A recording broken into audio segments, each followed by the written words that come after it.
Jonah Mercer stood frozen as the wagon door swung open, his heart sinking like a stone in a well. The woman who stepped down wasn't Sarah, the schoolteacher from Boston he'd written to for 6 months. Instead, a hollow-eyed widow clutched a baby to her chest while 4 more children tumbled out behind her like refugees from a broken dream. "I'm Mara Ellison," she whispered, voice cracking.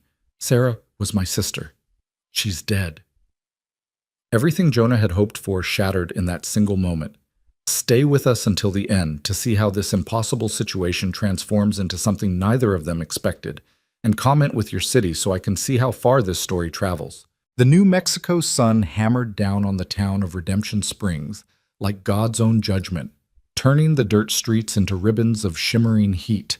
Jonah Mercer had been standing outside the general store for the better part of an hour, his hat brim pulled low, his jaw tight with anticipation that made his teeth ache. He'd bathed that morning, twice, put on his only good shirt, the one without patches on the elbows, even trimmed his beard, though his hand had shaken so badly he'd nicked himself twice. The small cuts still stung in the dry air, but he didn't care. Today was the day. After 6 months of careful letters, of pouring his heart onto paper by lamplight, of imagining a future that didn't echo with loneliness, today, Sarah was coming.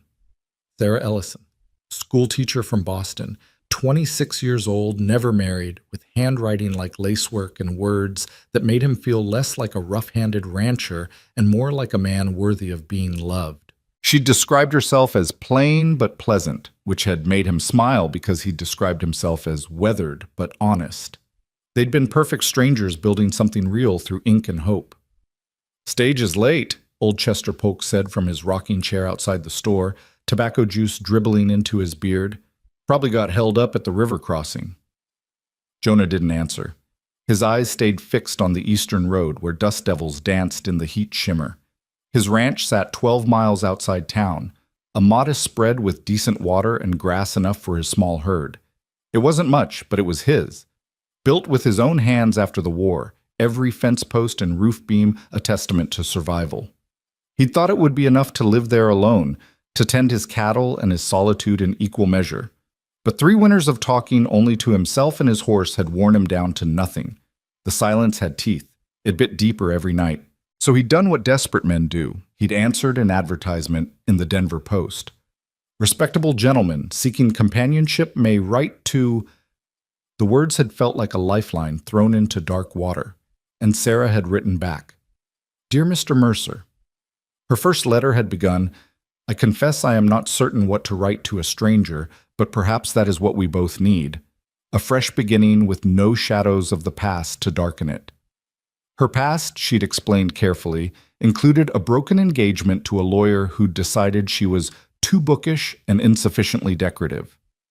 Jonah's past included a war that had carved pieces out of his soul and a family all buried in Tennessee before he'd turned 23. They'd understood each other in the way damaged things recognize their own kind. "There!" Chester lurched forward in his chair. "That's the stage!" Jonah's heart kicked against his ribs like a trapped animal. The Butterfield coach crested the rise, dust billowing behind it like a bride's train. His hands were sweating. When had his hands ever sweated?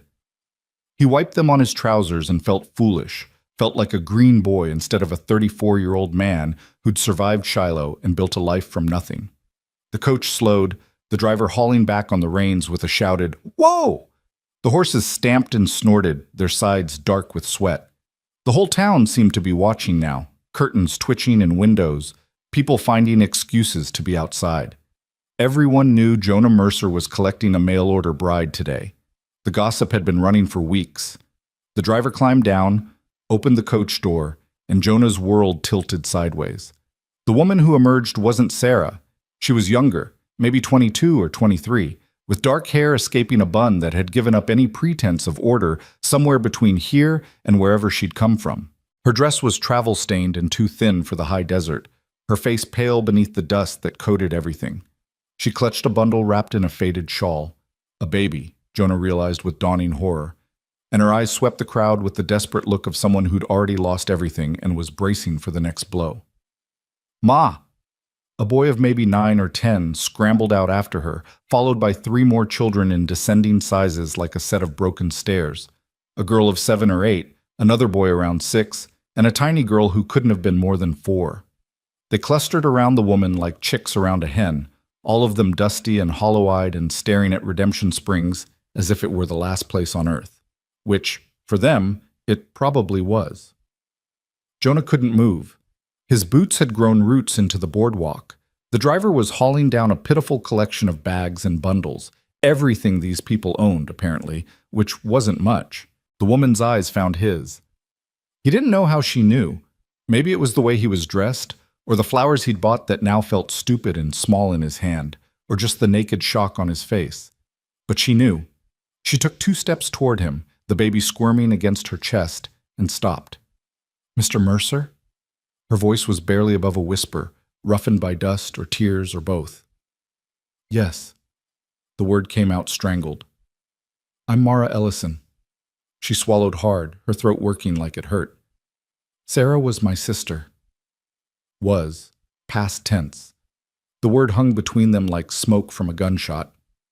"She caught fever in St. Louis," Mara continued, her voice getting smaller with each word. "3 weeks ago, I did everything, but she—" Her voice cracked clean through.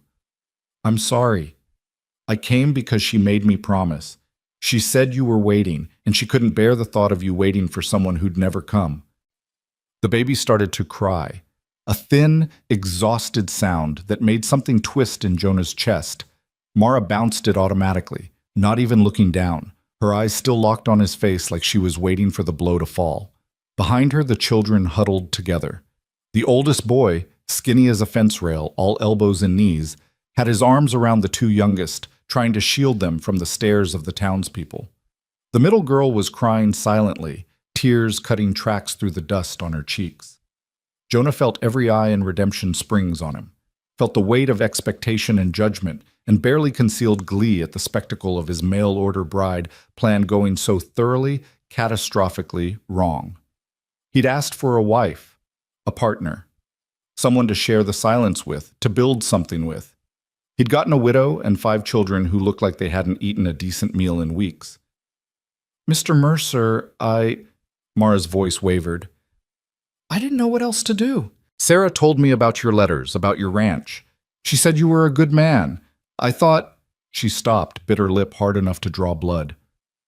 "If you could just point us to the nearest boarding house, or perhaps the church, I'm sure we can find—" "There's no boarding house," Jonah heard himself say. His voice sounded like it was coming from somewhere outside his body. "Church is just the schoolhouse on Sundays." Mara's face went even paler, if that was possible. The baby's crying intensified. Chester Polk was watching with undisguised fascination, probably already composing the story he'd tell at the saloon tonight. Across the street, Widow Hutchins stood with her arms crossed, her expression radiating righteous disapproval. 2 of the shopkeepers had come out to their doorways. The oldest boy, the one trying to protect his siblings, looked up at Jonah with eyes that were trying hard to be brave but failing. He couldn't have been more than 9, but he looked ancient with worry. Jonah thought about sending them away, thought about pointing Mara toward the stage office and telling her this wasn't what he'd signed up for, wasn't what he'd spent 6 months dreaming about in his lonely ranch house. He thought about his orderly life, his quiet routines, his small herd of cattle that needed no explaining to. Then he looked at Mara again, really looked at her. At the exhaustion in every line of her body, the way she held that baby like it was the only solid thing in a world gone to water. At the stubborn set of her jaw that said she'd walked through hell and wouldn't apologize for arriving on the other side still breathing. She'd kept her dead sister's promise. She'd traveled God knew how many miles with 5 children and probably no money, because Sarah had asked her to, because she couldn't bear the thought of a stranger, Jonah, waiting and hoping for nothing. "You hungry?" The words came out before he could stop them. Mara blinked. "What? Are you hungry? The children?" He gestured awkwardly at the small crowd of them. "There's a restaurant down the street. Nothing fancy, but it's decent." "Mr. Mercer, I can't. We don't have money for—" "I'm buying." He said it firmly, cutting off her protest. "You came all this way. Least I can do is feed you before we figure out what comes next." What comes next? Mara repeated faintly. Jonah didn't have an answer to that, didn't have the first clue what came next. But he knew he couldn't stand here in the middle of town watching a woman and 5 children starve while everyone waited to see what the hermit rancher would do. Come on. He turned toward the restaurant without waiting to see if she'd follow. After a moment, he heard the shuffle of small feet and the squeak of worn shoes on the boardwalk behind him. The restaurant, calling it that was generous, it was really just Martha Simmons's front room with 5 tables, went quiet when they walked in. Martha herself, a sturdy woman with flour permanently embedded in the creases of her hands, looked up from the stove and her eyes went wide. Jonah Mercer, she said slowly, heard you were expecting company. Martha. He nodded toward the largest table, the one by the window. These folks need feeding. I can see that. Martha's gaze traveled over Mara and the children with an expression Jonah couldn't quite read. Not unkind, but not warm either. Calculating, maybe. How many? 7. The number felt surreal coming out of his mouth. 7. Martha wiped her hands on her apron. Well, sit yourselves down. I've got stew and cornbread. Coffee for the adults, milk for the little ones. The children didn't move until Mara nodded at them. Then they scrambled for the chairs like they were afraid the offer might evaporate. The oldest boy helped the youngest girl into her seat, tucking her in with a tenderness that made Jonah's throat tight. Mara sat last, the baby still clutched to her chest. She looked like she might shatter if someone breathed on her wrong. You can set the baby down, Martha said, not unkindly. I'll fetch a basket you can lay him in. Her, Mara corrected quietly. Rose. Her name is Rose. Pretty name. Martha disappeared into the back room and returned with a laundry basket lined with clean towels. Here. She'll be safe enough. Mara hesitated, then carefully lowered the baby into the basket. Rose, tiny and red-faced and squalling, immediately quieted, as if she too was too exhausted to sustain her protest. Jonah sat across from Mara, the children ranged between them like a buffer zone. Up close, he could see the toll the journey had taken. Mara's hands trembled as she folded them in her lap. There were shadows under her eyes dark enough to be bruises. Her dress, which had probably been respectable once, was torn at the hem and missing 2 buttons. This is Eli, Mara said suddenly, her voice too bright, too desperate to fill the silence. She put her hand on the oldest boy's shoulder. And that's Clara, Thomas, and June. And baby Rose, of course. Pleased to meet you, Jonah said formally, directing it at the children. Eli stared at him with those 2 old eyes. Clara wiped at her face, smearing the tears and dust into a muddy mess. Thomas, the middle boy, had his thumb in his mouth despite being 6 years old, and June just looked confused, like she couldn't quite remember how she'd ended up in this strange place. Martha brought bowls of stew, thick with beef and vegetables, and a platter of cornbread still steaming from the oven. The children fell on it like wolves, and Jonah had to look away from the desperation of it. When was the last time they'd eaten? Really eaten, not just scraps to keep their bellies from touching their spines. Mara ate slowly, mechanically, her eyes on her children as if she could only swallow if she confirmed they were swallowing too. Jonah watched her over his own bowl, this stranger who'd crashed into his carefully constructed life like a meteor into a still pond. She had a widow's ring on her left hand, a thin gold band worn almost smooth. How long had she been widowed? Sarah had never mentioned it in her letters, but then Sarah had barely mentioned having a sister at all. She'd talked about her teaching position, her love of books, her dream of somewhere wild and open where rules didn't press so close. She'd never mentioned leaving behind a younger sister with 5 children and no husband. How long? Jonah asked before he could stop himself. Mara looked up, a spoonful of stew halfway to her mouth. I'm sorry? Your husband. How long? Her face shuddered like a house closing up for a storm. 14 months. 14 months. So she'd been dragging these children through the world alone for more than a year, and then Sarah had died and stranded them even further from anything resembling safety. The baby was born 2 months after he died. Mara set down her spoon very carefully, like it might shatter if she wasn't gentle with it. James never knew about her. He was a teamster. His wagon went off a mountain pass in Colorado. They didn't even... She stopped, swallowed hard. There wasn't enough left to bury properly. Christ. Jonah's own stew turned to ashes in his mouth. I'm sorry, he said, and meant it. Mara shrugged, a tiny movement that encompassed more grief than any tears could have. Sarah came to help after Rose was born. She stayed for a few months, but then she said she'd written to you and you'd agreed to. She trailed off, waving one hand vaguely. She was going to send for us once she was settled, said there'd be room, that maybe you'd need help on the ranch, that the children could work for their keep. There it was, the plan that had died with Sarah somewhere in St. Louis. Jonah thought about his letters, his careful words about wanting a quiet life with someone who understood that silence wasn't the same as emptiness. Had Sarah misunderstood? Had she thought he was looking for a ready-made family, for the noise and chaos of children? Or had she simply been desperate to save her sister and seen Jonah as the only option? So you came anyway, he said, after she died. You brought them all the way here. I promised. Mara's voice was fierce suddenly, a spark of something unbreakable showing through the exhaustion. She made me promise I'd make sure you knew what happened, that you wouldn't be waiting for her, and The fierceness wavered. I didn't know what else to do. We had no money. The landlord was going to throw us out. I sold everything we had just to buy the tickets. I thought maybe... She looked away, blinking hard. I don't know what I thought. Jonah set down his spoon. Across the table, Eli was watching him with those ancient eyes, one arm around Thomas, the other around June, protecting them even now, even from whatever judgment or rejection might be coming. 9 years old and already the man of a family that kept breaking. Martha refilled the coffee cups without being asked, her presence a buffer against the weight of the conversation. Outside, the afternoon sun was beginning its slide toward evening, painting the dusty street in shades of gold and amber. Jonah's ranch was a 2-hour ride from town. If he left now, he could be back before full dark, could sleep in his own bed, wake up to his usual routine, pretend this day had never happened. Leave Mara and 5 children in Redemption Springs with nowhere to go and no way to get there. He thought about Sarah's letters, about the careful hope they'd built together line by line. I think we could be happy, she'd written once. I think we could build something good.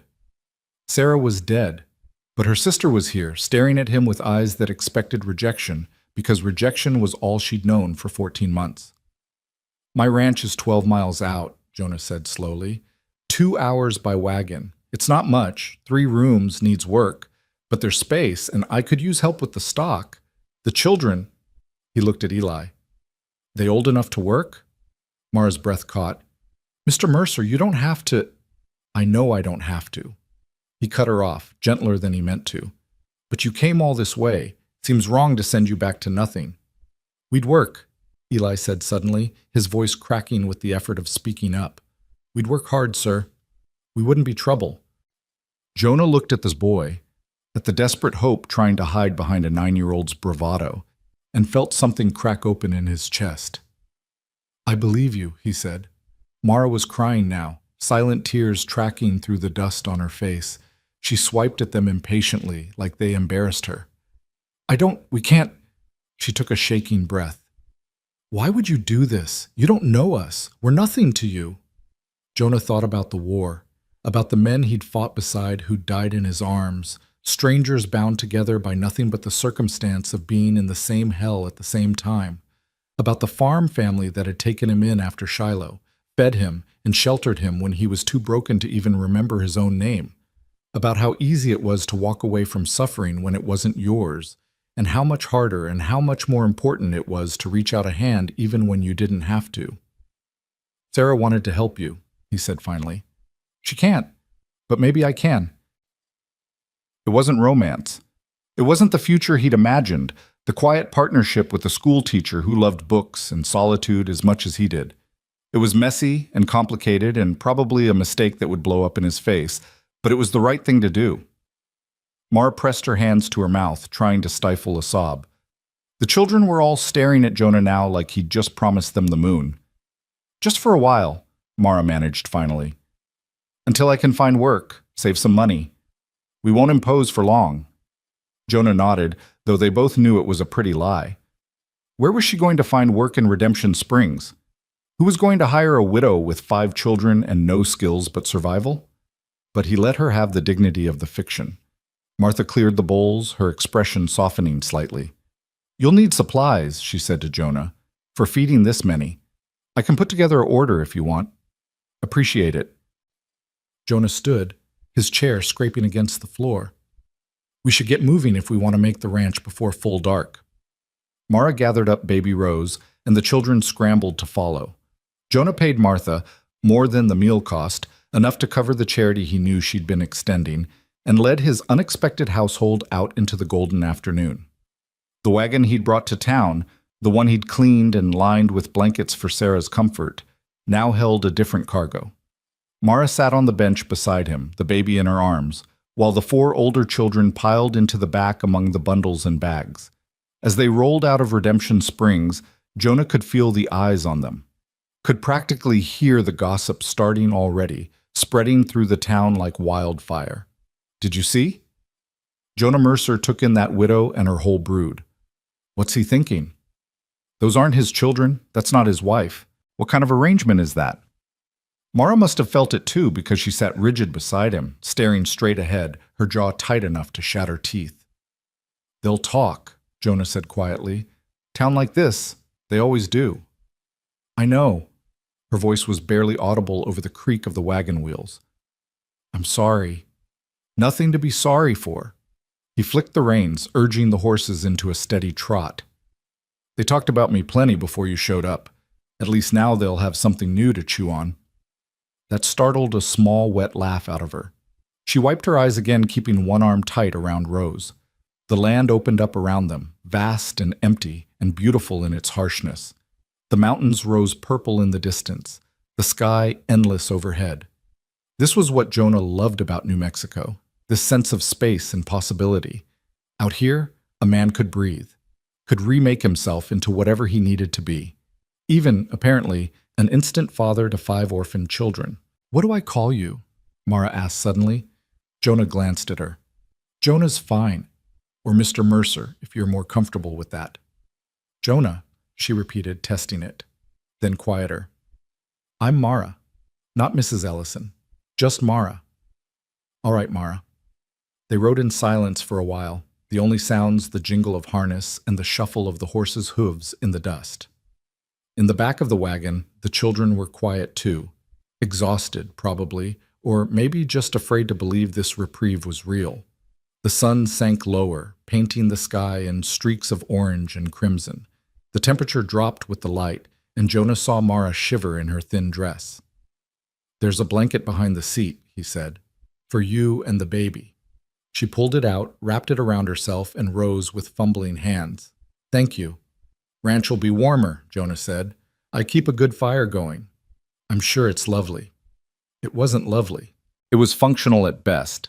3 rooms, like he'd said, with a leaky roof and windows that didn't quite fit their frames. But it was shelter, and right now, that was what mattered. The light was fading to purple by the time the ranch house came into view, a dark shape against the darkening land. Jonah's few cattle were dark shapes too, grazing in the near pasture. The barn stood solid and strong. He'd built that first, before the house, because livestock needed shelter before men did. Mara sat up straighter, peering at the property. "It's bigger than I expected." "Not much," Jonah said, "but it's mine. Clear title, no debt." That had been important to Sarah, he remembered. She'd asked in one of her letters whether he owned his land or was just working it for someone else. She'd wanted security, stability, the promise that the ground wouldn't shift beneath her feet again. He pulled the wagon up to the house and set the brake. The children tumbled out, stiff and sore from the long ride, looking around at their new home with wide, uncertain eyes. Jonah jumped down and came around to help Mara. She clutched Rose in one arm and took his hand with the other, her fingers cold despite the blanket. When her feet touched the ground, she swayed slightly, and he steadied her with a hand at her elbow. "All right?" "Just tired." But she smiled at him, a small, fragile thing that looked like it might break. "Thank you. For all of this. You didn't have to I know." He released her arm, stepped back. "Come on, let's get you all inside before it gets full dark." The house was dark and cold, the fire dead in the grate. Jonah lit a lamp and then another, pushing back the shadows. The main room was sparse, a table, a few chairs, his bedroll in the corner. The second room held supplies and tools, and the third was barely more than a closet. Mara looked around, her expression carefully neutral. The children huddled together, June clinging to Clara's hand. "It's not much," Jonah said, suddenly seeing it through her eyes. The bare walls, the rough floor, the complete absence of anything soft or welcoming. "It's wonderful," Mara said firmly. "It's shelter. That's more than we had this morning." Jonah busied himself building up the fire, giving her space to settle the children. He heard her soft voice directing them, telling them where to put their few belongings, assuring them that yes, this was real, they could stay. When the fire was blazing, he straightened and found Mara watching him, the baby asleep in her arms. "Where should we sleep?" she asked quietly. Jonah looked at his bedroll, then at the 6 people who needed space to lie down. "You and the girls take my bed. Boys can have the supply room. There's space to spread blankets. I'll sleep in the barn." "You can't sleep in the barn. This is your home." "Got a perfectly good hayloft. Slept there plenty of times." He grabbed his bedroll before she could argue further. "There's a pump out back for water. Privy's about 20 yards west. I'll bring in more wood before I bed down." He escaped before she could protest, stepping out into the cool night. The stars were coming out, hard and bright in the clear air. Jonah breathed deep, trying to settle the chaos spinning through his head. What had he done? What in God's name had he done? He'd invited strangers into his home, strangers with needs and expectations, and a whole tangled history he knew nothing about. He'd upended his entire life in the space of an afternoon, and for what? For a dead woman's promise? For the desperate eyes of a widow who reminded him too much of everyone he'd ever failed to save. But when he went back inside with an armload of firewood, he found Mara heating water in his battered pot, the baby sleeping in the laundry basket on the table. The children were spreading blankets in their designated spaces, their movements slow with exhaustion, but also something else. Hope, maybe. The fragile beginning of security. "I found beans and flour," Mara said. "If you don't mind, I thought I'd make some supper. The children are still hungry." Of course they were. Growing children were always hungry, and these ones probably hadn't been properly fed in longer than he wanted to think about. "Help yourself to whatever's here." Jonah stacked the wood by the fireplace. "I'll check on the stock, and then I'll be in the barn if you need anything." "Jonah?" She stopped him with his name, and he turned.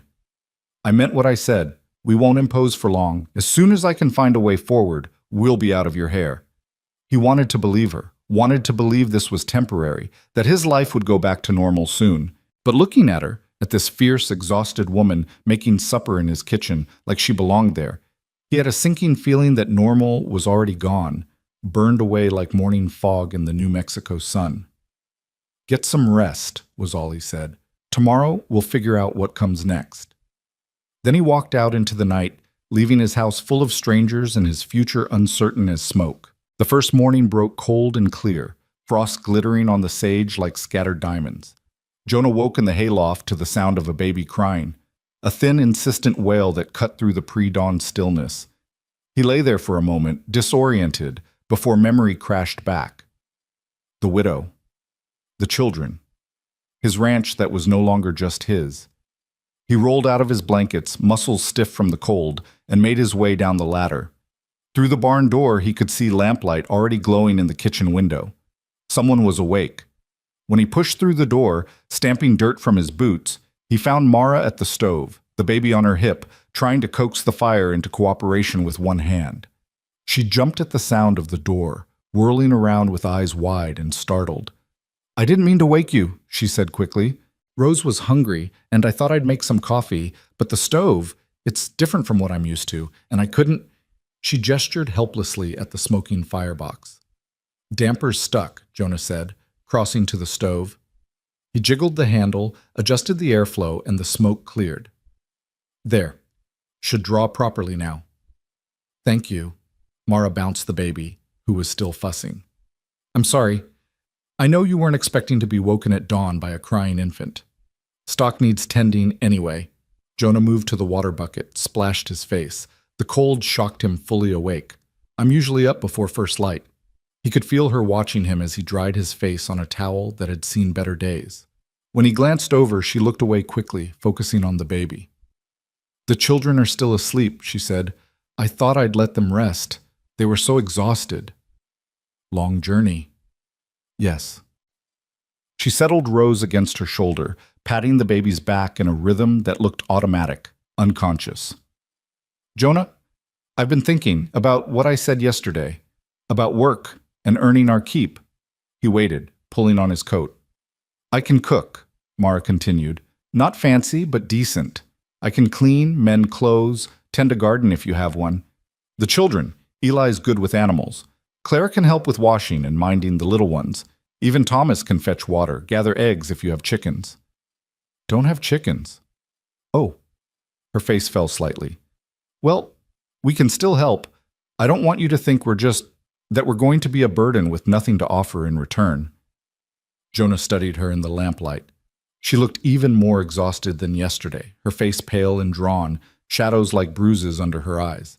The baby must have kept her up half the night, but her spine was straight, her chin lifted with that stubborn pride he was beginning to recognize.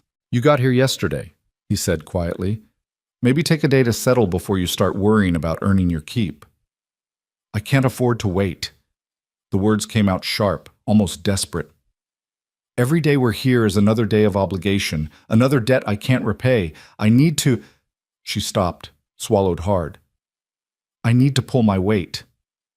The baby let out a wet burp, and Mara grimaced, reaching for a cloth to wipe Rose's mouth. Such a practiced movement, so weary and automatic. How many times had she done this in the past 2 months? How many times had she stood alone in some rented room, soothing a crying infant while trying to figure out how to feed 4 other children with no money and no help? "No debt," Jonah said firmly. "You're here because I invited you. That's not a debt." "But—" "Coffee's boiling over." Mara spun back to the stove with a small cry, grabbing the pot off the heat. The coffee hissed and spat, but she'd caught it in time. She poured 2 cups with shaking hands, passed one to Jonah. "Thank you," he said. They stood in awkward silence, sipping bitter coffee while the baby dozed against Mara's shoulder and the sun began to paint the eastern sky pink and gold. Jonah could hear stirring from the other rooms, the children waking up, whispered voices, the creak of floorboards. "I should get to the stock," he said finally, setting down his empty cup. "There's cornmeal in the pantry, bacon in the cold cellar out back. Make whatever you want for breakfast." "All right." Mara hesitated, then added quietly, "Jonah, thank you for the coffee, for everything." He nodded, not trusting himself to speak, and escaped into the clean simplicity of morning chores. The cattle were waiting at the water trough, patient and placid. Jonah checked them over with practiced efficiency, looking for injuries or illness, finding nothing but healthy stock. The work settled him, gave his hands something to do while his mind tried to adjust to the fact that his solitary life was now anything but. He was mucking out the barn when he heard footsteps behind him. He turned to find Eli standing in the doorway, backlit by morning sun, his thin frame almost lost in a coat several sizes too large. "Sir?" The boy's voice was tentative. "Ma said I should ask if you need help." Jonah leaned on his pitchfork, studying the child. 9 years old, maybe 10, with his father's widow's ring probably still warm in his mother's pocket and the weight of a family on his bony shoulders. The boy stood straight despite obvious nervousness, hands clenched at his sides. "You know anything about cattle?" Jonah asked. "No, sir, but I can learn." "Horses?" "Some. My pa—" Eli's voice caught. He cleared his throat. "My pa let me help with the team sometimes. Before. Such a small word to contain so much loss. Jonah made a decision. "All right, come here." He spent the next hour teaching Eli the basics. How to approach a horse without spooking it, how to check hooves for stones, how to measure out grain. The boy was quick and careful, listening to every word like it was gospel. His hands were small but steady as he stroked the mare's nose, murmuring soft words the way Jonah had shown him. "She likes you," Jonah said. Eli's face lit up with the first real smile Jonah had seen from him. "Really?" "Wouldn't let you touch her otherwise. Horses know who to trust." The boy processed this, then looked up at Jonah with those two old eyes. Does that mean she trusts you too? We've known each other a while. How long have you had her? 3 years. Bought her off a trader passing through Redemption Springs. Jonah patted the mare's shoulder. Best decision I ever made. Good, steady animal. They worked in comfortable silence after that, Eli mimicking Jonah's movements, trying to do everything exactly right. When they finally headed back to the house, the boy was dusty and tired, but standing a little taller.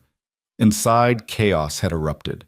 Clara and Thomas were chasing each other around the table, shrieking with laughter, while June sat on the floor surrounded by a collection of Jonah's tools that she'd apparently liberated from somewhere.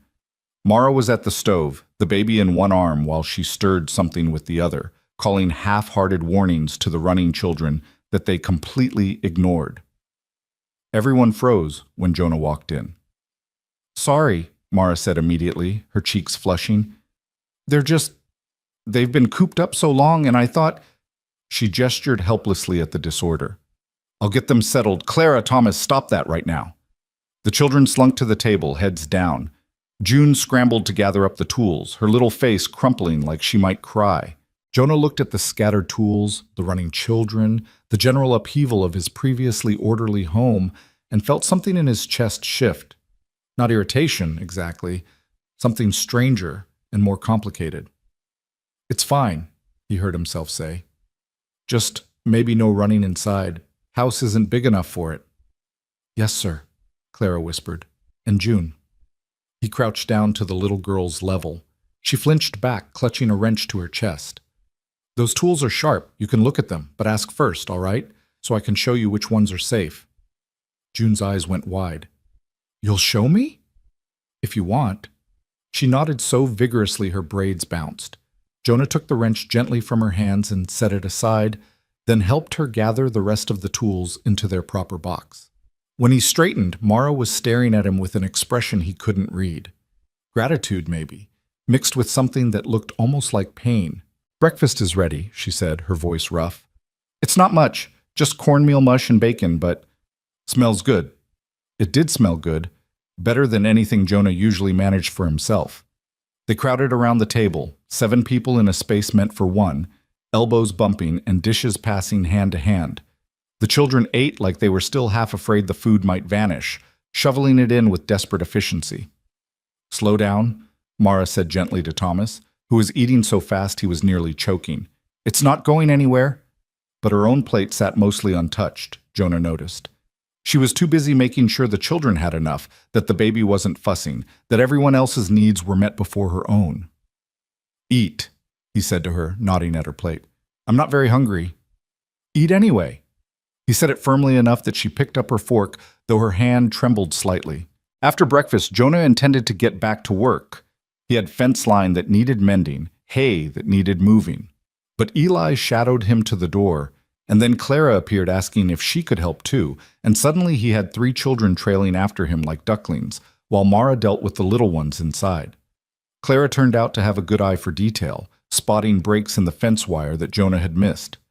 Thomas was too small for heavy work, but he gathered tools and carried water with fierce determination. Even Eli, for all his eagerness, tired quickly. He was too thin, underfed for too long, without the strength a boy his age should have. They worked through the morning, and Jonah found himself talking more than he had in months, explaining how to splice wire, why fence posts needed to be set a certain depth, how to read the land for water. The children listened like he was revealing the secrets of the universe. My pa used to say you could tell good land by the grass, Eli offered at one point, wiping sweat from his forehead. Your pa was right. What else did he say? Eli went quiet for a moment. When he spoke again, his voice was small. He said a man's worth is in his word, that if you say you'll do something, you do it, no matter what. That's true. He said, the boy's voice cracked. He said he'd always take care of us. But then he died. Clara had gone still, her eyes bright with unshed tears. Thomas had his thumb in his mouth again, a habit Jonah suspected he'd been shamed out of before but returned to under stress. Jonah set down his tools and crouched to Eli's level, the way he had with June that morning. Your pa didn't break his word, he said quietly. He would have kept that promise if he could. Sometimes things happen that are beyond a man's control. Doesn't mean he didn't mean what he said. But we're not taken care of, Eli said, and the raw pain in his voice was like a knife. Ma works so hard, and we don't even have a home. We're charity. We're a burden. Hey, Jonah gripped the boy's shoulder. You're not a burden, you hear me? You're here because I invited you, because it's the right thing to do. But you didn't want us. You wanted Aunt Sarah. The truth of it hung in the air like gun smoke. Jonah could have lied, could have offered easy comfort, but Eli was too smart for that, had seen too much to believe comfortable fictions. You're right, he said instead. I didn't expect you, but that doesn't mean I don't want you here now. Eli searched his face, looking for the lie. Really? Really? You're a good worker, Eli, and your sisters and brother, they're good kids. Your ma's doing her best in a bad situation. That's nothing to be ashamed of. People in town looked at us like we were beggars. People in town will always find something to talk about. Doesn't mean they're right. Jonah stood, brushed dirt from his knees. Come on, let's get this fence finished. They worked until noon when Mara appeared with sandwiches and water, June toddling beside her carrying a blanket. They ate in the shade of a cottonwood tree, the children sprawling in the grass, finally relaxing enough to just be young. They're good helpers, Jonah told Mara, watching Eli show Thomas how to make a whistle from a blade of grass. They're desperate to be useful, Mara said quietly. They've been that way since James died, like they have to justify their existence. They're children. They don't have to justify anything. Tell them that. She sighed, adjusting the sleeping baby in her arms. I try, but when you've been hungry, when you've had landlords shouting at you because the rent's late, when you've had to beg for scraps, it changes you. Even children. But Jonah thought about the war, about the things he'd seen that had changed him down to his bones. They're resilient, he said. They'll bounce back. I hope so. Mara looked at him then, really looked at him, and he saw the question in her eyes, the one she was too proud or too afraid to ask out loud. Why are you doing this? What do you want from us? He didn't have a good answer, didn't fully understand it himself. Part duty, part loneliness, part something deeper that he couldn't name. The sense that maybe Sarah had been right about him after all. That maybe he was the kind of man who could help bear someone else's burden. Or maybe he was just a fool who'd let a pretty face and desperate eyes override common sense. The days blurred together after that, falling into a rhythm that was both strange and oddly comfortable. Jonah would wake before dawn in the hayloft, find Mara already up with the baby, drink bitter coffee in companionable silence before heading out to the stock. Eli would join him after breakfast, eager to learn, with Clara often tagging along. Thomas helped his mother with the little ones, fetching and carrying with serious concentration. June followed whoever would let her, chattering constantly in the way of 4-year-olds. Mara transformed the house. Not with money, they had none, but with effort and creativity. She scrubbed floors until they gleamed, mended curtains Jonah hadn't realized were torn, organized his chaotic pantry into something approaching order. She cooked meals that made the house smell like a home instead of just a shelter. She sang while she worked, soft songs that drifted out through the windows. The children grew louder, more confident. Clara's laughter rang out more frequently. Thomas took his thumb out of his mouth. Even Eli's shoulders began to lose some of their tension, though he still watched Jonah with the wary intensity of someone expecting the other shoe to drop. It should have felt like an invasion. His space, his routine, his carefully constructed solitude all shattered. But somehow it didn't. Somehow the noise and chaos felt like something that had been missing, a void he hadn't known existed until it was filled. On the 5th day, Jonah rode into town for supplies. The general store went quiet when he walked in, conversations cutting off mid-sentence. Chester Polk was there, along with Widow Hutchins and a handful of others. Jonah, Chester nodded slowly. Heard you took in that widow and her youngsters. That's right. Mighty Christian of you. The words were polite, but the tone carried a weight of judgment that made Jonah's jaw tighten. Needed help on the ranch, he said flatly. They needed a place to stay. Seemed practical. Practical. Widow Hutchins sniffed. That what we're calling it? What would you call it, ma'am? I'd call it inviting scandal right into your home. She drew herself up, righteous indignation radiating from her like heat. A widower and a widow, unmarried, living under the same roof with all those children? It's not decent, Jonah Mercer. It's not proper. I'm sleeping in the barn. That's not the point, and you know it. People talk. They see that woman and wonder what kind of arrangement you've made. They see those children and wonder if maybe some of them aren't as fatherless as claimed. Rage flashed hot through Jonah's veins. You suggesting what I think you're suggesting? I'm suggesting you think about appearances, about reputation. I'm thinking about 5 hungry children who had nowhere to go. He stepped closer, letting her see the anger in his face. I'm thinking about doing what's right instead of what's convenient. Maybe you should try it sometime. He bought his supplies in hostile silence, paid, and left. The whole ride back to the ranch, his anger simmered. Not at Widow Hutchins. She was just a small-minded busybody saying what small-minded busybodies always said. But at the injustice of it, the casual cruelty of judging a desperate woman and her children. When he got back, he found Mara hanging laundry, the baby asleep in a basket at her feet. She looked up as he approached, and her smile died when she saw his expression. What happened? He didn't want to tell her, didn't want to add to her burdens, but she had a right to know what people were saying. Town's talking, he said, climbing down from the wagon. About us. About the arrangement. Mara's face went pale. I see. Widow Hutchins thinks we're... He couldn't even say it. She's implying things that aren't true. Of course she is. Mara's voice was flat, lifeless. I knew this would happen. I told you, we're a burden. We're ruining your reputation. My reputation can handle it. But mine can't.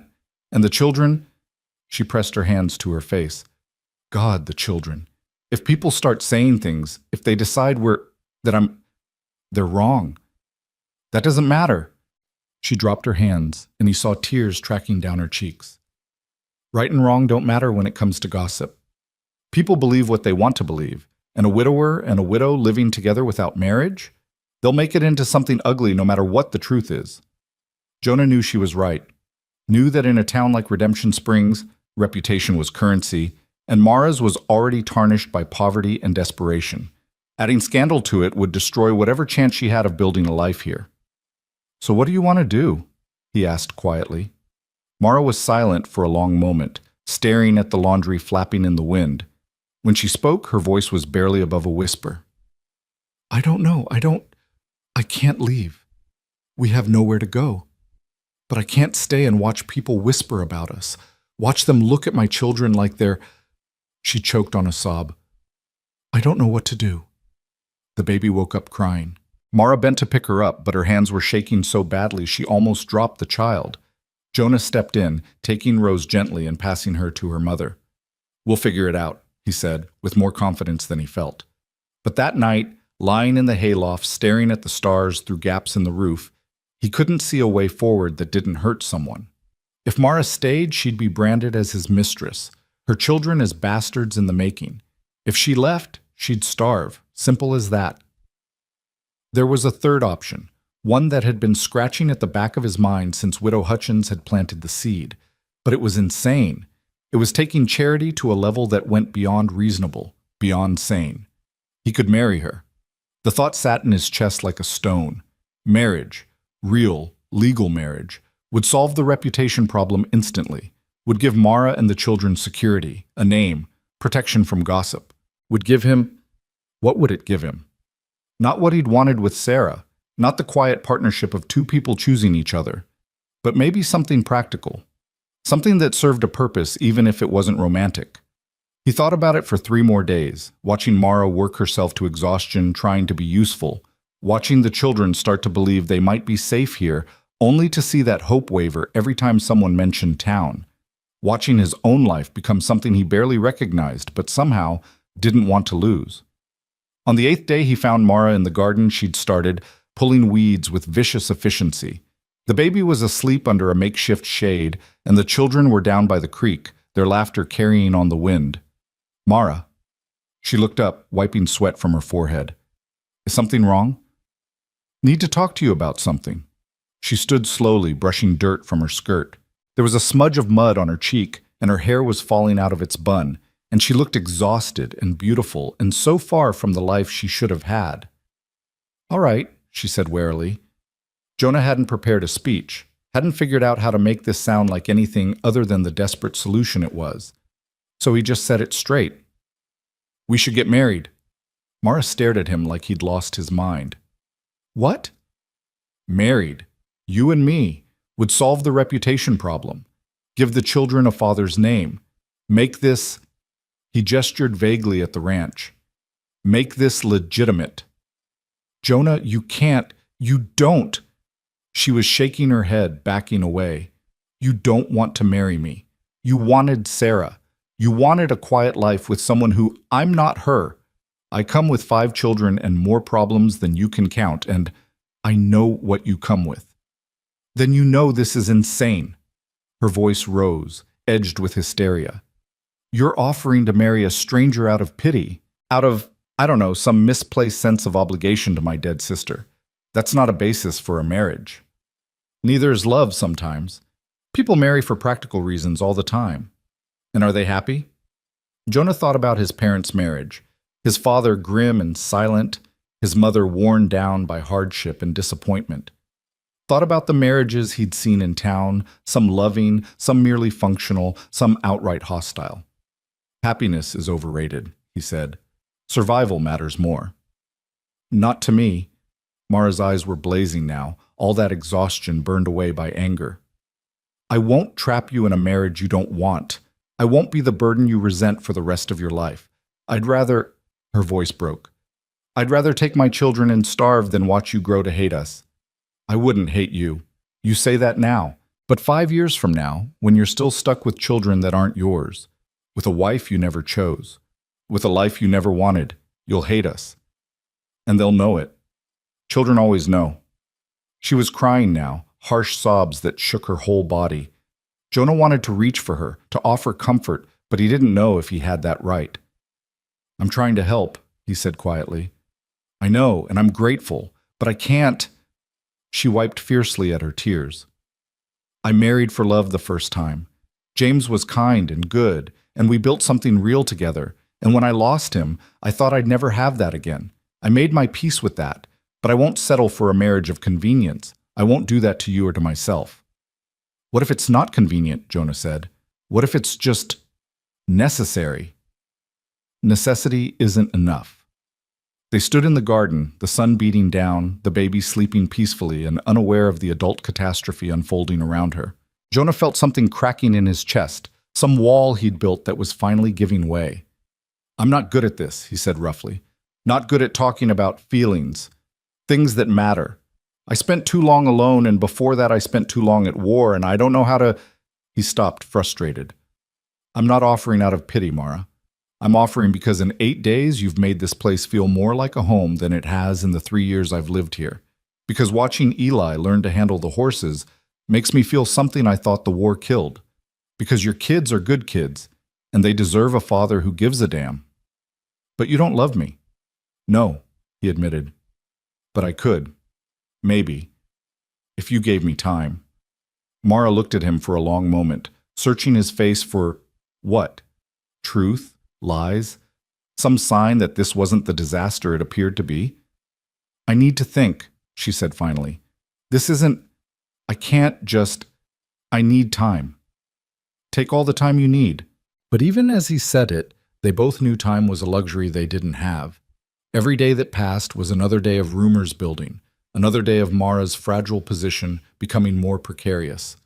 That night at supper, the children were unusually quiet, picking at their food. Finally, Eli spoke up, his voice small. "Are we leaving?" Mara's fork clattered to her plate. "What? No. Why would you think that?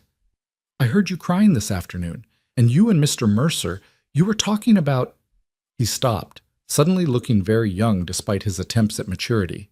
"Did we do something wrong?" "No, baby, no." Mara reached across the table, gripped his hand. "You didn't do anything wrong." "Then why were you crying?" "Because—" She looked helplessly at Jonah, then back at her son. "Because grown-up things are complicated sometimes. But we're not leaving, I promise." but Eli was too smart to be fooled by easy reassurances.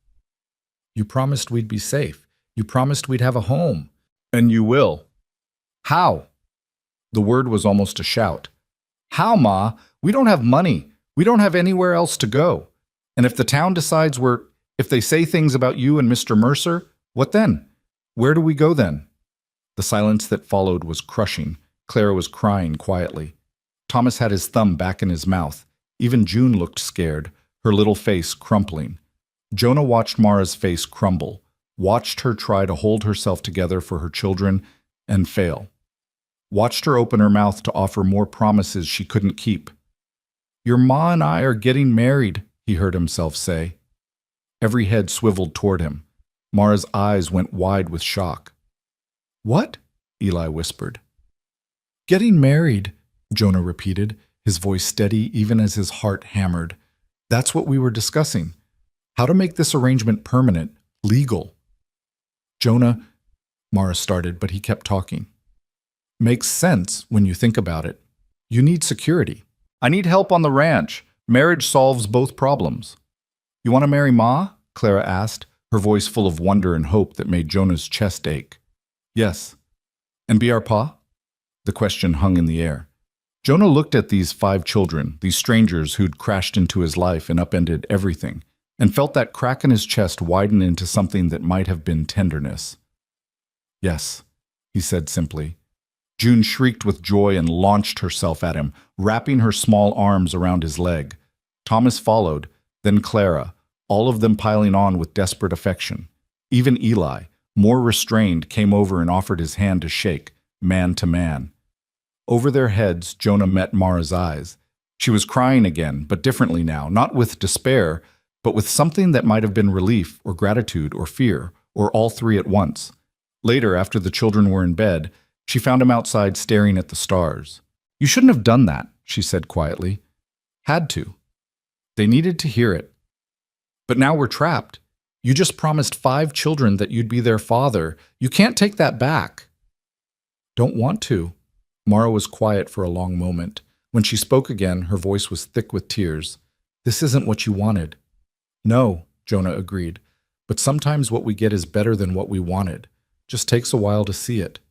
She stepped closer, close enough that he could smell the soap she'd used to wash her hair, could see the exhaustion and hope warring in her face.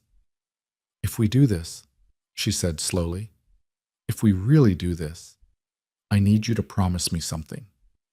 What? Promise me you'll tell me. If you regret it, if you start to resent us, promise me you won't just suffer in silence and let it poison everything. I promise. And promise me, her voice wavered, promise me you'll try to be their father, not just in name, but in truth. They've lost so much already. I won't let them lose another father. I'll try, Jonah said, and meant it. Mara nodded once, then turned and went back inside, leaving him alone with the stars and the enormity of what he'd just agreed to. Somewhere in the house, a child laughed in their sleep. The cattle lowed softly in the near pasture. The night wind carried the scent of sage and possibility. Jonah had asked for a wife and gotten a family, had planned for quiet and gotten chaos, had expected nothing and received everything. Whether it would be enough, whether he would be enough, remained to be seen. But standing there under the vast New Mexico sky, listening to his house full of other people's children, Jonah found he was willing to find out. They were married 3 days later in the front room of the ranch house, with only the children as witnesses and a circuit preacher who asked no questions about the arrangement. Mara wore the same travel-stained dress she'd arrived in, though she'd washed and mended it as best she could. Jonah wore his good shirt again, the one without patches, and felt his collar choking him through the entire brief ceremony.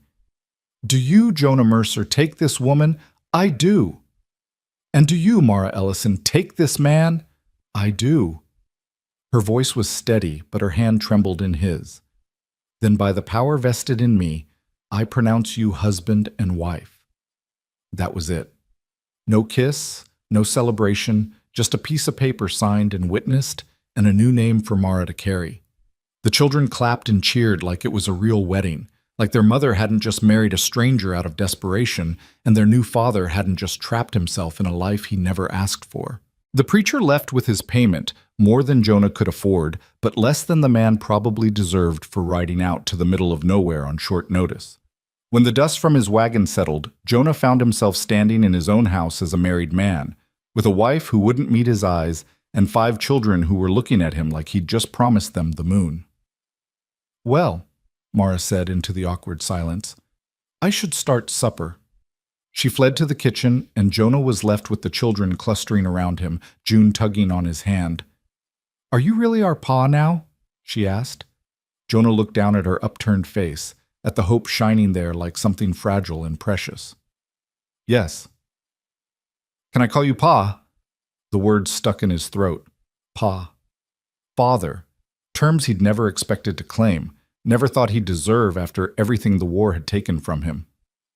"If you want to," he managed. June threw her arms around his legs again, and this time Jonah let himself put a hand on her small head, feeling the softness of her hair. One by one, the other children approached.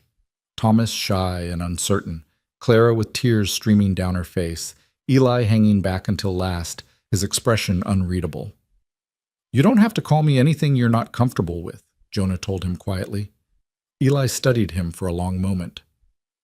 "My pa. My real pa. He was a good man. I know. I don't want to forget him." "You shouldn't. A man like that deserves to be remembered." Something in Eli's face cracked open then, the careful control he'd been maintaining for so long finally breaking. "But I don't remember what he looked like anymore. I try and I can't. I can't see his face." Jonah pulled the boy against his chest, feeling him shake with sobs he'd probably been holding back for 14 months. The other children piled on, all of them crying now, and Jonah stood there in the middle of his front room, holding 5 grieving children and wondering what in God's name he'd gotten himself into. From the kitchen, he heard the clatter of pots and the sound of Mara crying quietly, trying to muffle it so the children wouldn't hear. That night, after the children were asleep and the house had fallen into an uneasy quiet, Jonah found Mara sitting outside on the porch step, staring at the stars. He'd been heading to the barn, to his usual sleeping place, but something made him stop. "Cold out here," he said. "I needed air." She didn't look at him. "The house feels smaller, somehow, now that it's official." Jonah sat down beside her, leaving a careful space between them. "Having regrets already?" "No, yes. I don't know." She wrapped her arms around herself. "I keep thinking about James, about how I stood in front of a preacher with him and meant every word, how I loved him so much it scared me sometimes. And today I stood there and said the same words to you, and I felt nothing. Just relief that we were safe. Is that terrible? It's honest.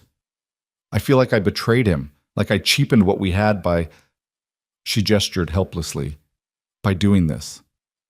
You did what you had to do to protect your children. Your husband would understand that." "Would he?" Mara's voice broke. "Or would he be ashamed that I couldn't manage on my own, that I had to throw myself at the first man who'd take us?" "You didn't throw yourself at anyone. I offered. Because you felt sorry for us." "No." Jonah said it firmly enough that she finally looked at him. "Not sorry. I offered because those kids deserve better than what the world's given them, and because you're stronger than you think you are, and because..." He stopped, searching for words that wouldn't sound stupid or presumptuous. "Because when I woke up this morning, I heard your kids laughing, and it was the first time in 3 years this place felt like something worth fighting for." Mara stared at him, tears tracking silver down her cheeks in the moonlight. "I don't know how to be married to you." "I don't know how to be married to you either. Guess we'll figure it out as we go. And if we can't, if this was a mistake, then we deal with it. But those kids in there, they believe in this now. They believe they're safe, that they have a father who won't disappear. We owe it to them to make it work. Even if it makes us miserable?" Jonah thought about that, about the years he'd spent alone, about the silence that had eaten at him like rot, about the past 10 days of noise and chaos and finding himself teaching Eli to ride, or listening to Clara chatter about flowers, or having June fall asleep against his shoulder after supper. "Don't think it'll make us miserable," he said quietly. Different, yes, but not miserable. Mara was quiet for a long time. Finally, she said, Where are you sleeping tonight? Barn, same as always. Jonah, we're married now. People will expect. I don't care what people expect. He stood, brushing dust from his trousers. You need time. So do I. When you're ready for something different, you let me know. Until then, Barn's fine. He left her sitting there and made his way across the dark yard. Behind him, he heard her whisper something that might have been thank you or might have been the wind. The spring storms came early that year, rolling across the high desert like God's own fury. Jonah had seen the signs for days, the cattle restless, the horses skittish, the clouds building on the western horizon like mountains made of darkness. He'd spent the week preparing, checking the barn roof, securing anything that could blow away, making sure the stock had access to high ground. But when the storm finally hit, it was worse than anything he'd anticipated. It started in the afternoon with wind that bent the cottonwood trees nearly double. Then rain, sheets of it so thick Jonah couldn't see the barn from the house. Thunder cracked like artillery, and June screamed and buried her face in Mara's skirts. The baby wailed. Even Clara and Thomas looked frightened, huddled together at the window watching the world turn to water. It's all right, Mara said, her voice steady despite her own fear. The house is solid. We're safe. But Jonah was staring out at his cattle, at the way the near pasture was already flooding, water rising with terrifying speed. The creek had burst its banks, turning from a gentle stream into a raging torrent that was spreading across the lowlands. I have to get the cattle to higher ground, he said. Jonah, no, it's too dangerous. They'll drown if I don't. He was already pulling on his oilskin coat, his boots. Keep the children inside. Don't let them come out no matter what. Jonah! But he was already out the door, leaning into wind that tried to shove him back. The rain was cold as ice, soaking through his clothes in seconds. He could barely see, barely hear over the roar of the storm. The cattle were bunched in the corner of the pasture, lowing in terror as the water rose around their legs. Jonah waded in, the current trying to sweep his feet out from under him, shouting and waving his arms to drive them toward the slope that led to higher ground. They moved sluggishly, stupid with fear. One cow stumbled and went down, and Jonah had to grab her by the horns and haul her upright before the water swept her away. His hands were numb, his whole body shaking with cold and effort. He didn't hear Eli coming until the boy was beside him, also soaked to the skin, eyes wide with terror but jaw set with determination. What are you doing? Jonah shouted over the storm. Get back to the house! You need help! Eli, go back! No! The boy grabbed a stick and started driving cattle the way he'd seen Jonah do it, his small body braced against the wind. I'm helping! There was no time to argue. Together they drove the herd toward safety, Jonah's heart in his throat every time Eli slipped or stumbled. The water was waist deep now on the boy, tugging at him with fingers that wanted to pull him under. They were almost there, almost to the high ground, when Eli's foot caught on something submerged. He went down hard, disappearing under the churning water. Jonah lunged for him, felt his hand close on the boy's collar, and hauled him up gasping and choking. But the current had them both now. It swept them away from the cattle, away from the slope, toward the creek that had become a river. Jonah's boots filled with water, weighing him down. Eli was screaming, clinging to him with desperate strength. Jonah grabbed for anything, a branch, a rock, anything to stop their slide toward death. His hand closed on a root jutting from the bank, and he held on with strength born of pure desperation. The water tried to tear them loose, tried to suck them under, but Jonah held on. Climb, he shouted at Eli. Use me as a ladder and climb. The boy was crying, terrified, but he obeyed. He scrambled up Jonah's body, using him like a rope, and caught hold of the root, pulled himself up onto the bank, and then reached down, small hands grabbing for Jonah. I can't. You're too heavy. Don't let go of that root, Jonah ordered. Hold on, and I'll pull myself up. It took everything he had. His muscles screamed, his hands were torn and bleeding from the rough wood, but inch by inch he hauled himself out of the killing water and onto the muddy bank. They lay there gasping, the rain still hammering down, alive by inches. You stupid, stupid boy, Jonah gasped out. What were you thinking? You needed help, Eli sobbed. I needed you safe. Your mom... If something had happened to you... He couldn't finish the thought. Couldn't imagine facing Mara if he'd gotten her son killed. They stumbled back to the house together, supporting each other, the cattle forgotten for now. Mara met them at the door, her face white as death, and when she saw them both alive, she made a sound somewhere between a sob and a scream. "He went out after you," she said, her hands running over Eli, checking for injuries with frantic efficiency. "I tried to stop him, but he ran out and I couldn't." She looked at Jonah then, and he saw murder in her eyes. "You could have been killed. Both of you could have died." "The cattle? Damn the cattle!" She was shaking, whether with fear or rage he couldn't tell. "Do you think I care about cattle when my son is out there in a flood?" Eli tried. Don't you dare. Don't you dare defend this. You could have drowned. You could have." Her voice broke completely, and she pulled Eli against her, holding him so tight he squeaked in protest. Jonah stood there, dripping on the floor, watching his wife, strange to even think it, falling apart. The other children were crying now, scared by their mother's terror. Baby Rose was screaming. The whole house was chaos and fear. "I'm sorry," he said quietly. Mara looked at him over Eli's head. "You don't get to die," she said fiercely. "You hear me? You don't get to make me a widow twice. You don't get to make these children lose another father. You made a promise, Jonah Mercer. You promised to be here." "I know." "Do you? Do you really?" Tears were streaming down her face. "When I saw him run out that door, when I realized you were both out there, I thought I was going to lose everything. Again. And I can't." She choked on the words. "I can't survive that again. I can't." Jonah wanted to go to her, to offer comfort, but he was still dripping and muddy and wasn't sure he had the right. They'd been married less than a week. They were still strangers in all the ways that mattered. But then Clara grabbed his hand and Thomas wrapped his arms around his legs, and June was crying, Pa, you're okay." And he realized that maybe he wasn't a stranger to all of them anymore. "Get out of those wet clothes," Mara said, her voice rough. "Both of you, before you catch your death." She turned away, busying herself with the baby, but her hands were shaking. Jonah changed in the supply room, finding dry clothes with numb fingers. Eli emerged from the main bedroom in an old shirt of Jonah's that hung on him like a dress, and despite everything, Jonah felt his mouth twitch toward a smile. The storm raged through the night.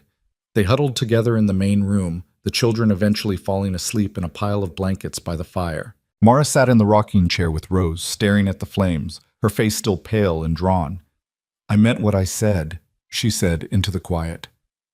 "About losing you. I know. I can't love you yet. It's too soon, and James is still too close. But I need you. The children need you. And if you throw your life away for a few head of cattle, it won't happen again. Promise me." Jonah looked at the sleeping children, at this family he'd somehow acquired. Thought about Eli's small hands trying to pull him from the water, about the boy's willingness to risk everything to help. "I promise," he said. "No more risks like that."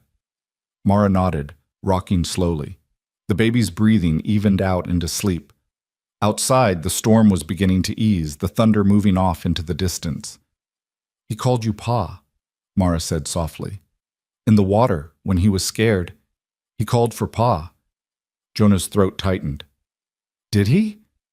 He doesn't remember his father's face anymore, but he's trying so hard to hold on to him, to keep that memory sacred. She looked at Jonah then, her eyes red-rimmed and exhausted.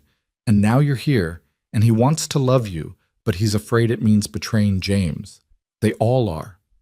And you?" "I don't know what I am." She turned back to the fire. Grateful, terrified, confused, all of it at once. They sat in silence as the storm died, and the first light of dawn began to gray the windows. When Jonah finally went to check the damage, he found the cattle safe on high ground, the barn intact despite some missing shingles, and the pasture turned to a muddy lake that would take days to drain. It could have been so much worse. They could have lost everything. He could have lost Eli, could have left Mara a widow again after a week of marriage. The near miss of it sat in his chest like a stone. Over the following days, something shifted. The children had always been polite, grateful, carefully obedient. But now they started to relax, to push boundaries the way children do when they feel secure enough to test limits. Thomas tracked mud through the house and forgot to feel guilty about it. Clara asked for seconds at dinner without apologizing. June demanded stories at bedtime in the imperious way of 4-year-olds who know they're loved. And Eli started calling him Pa without the hesitation, without the guilt. Started seeking him out to learn, to talk, to just exist in the same space with the comfortable silence of family. Mara watched it all with an expression Jonah couldn't quite read. Not unhappy, but not entirely at peace either. She still kept a careful distance from him, still treated their marriage like a business arrangement rather than anything approaching affection. But she stopped flinching when he came close, stopped apologizing for every small thing, started asking his opinion on household matters like his input actually mattered to her. It wasn't love, but it was something. The first fragile threads of trust, maybe, of partnership. 2 weeks after the storm, Jonah rode to town for supplies. The gossip had reached a fever pitch.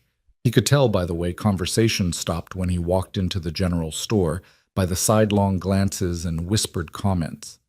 "Heard you married that widow," Chester Polk said, loud enough for everyone to hear. "That was quick work, even for you." "Had reasons," Jonah said flatly. "I'm sure you did." Chester's tone made it clear what he thought those reasons were.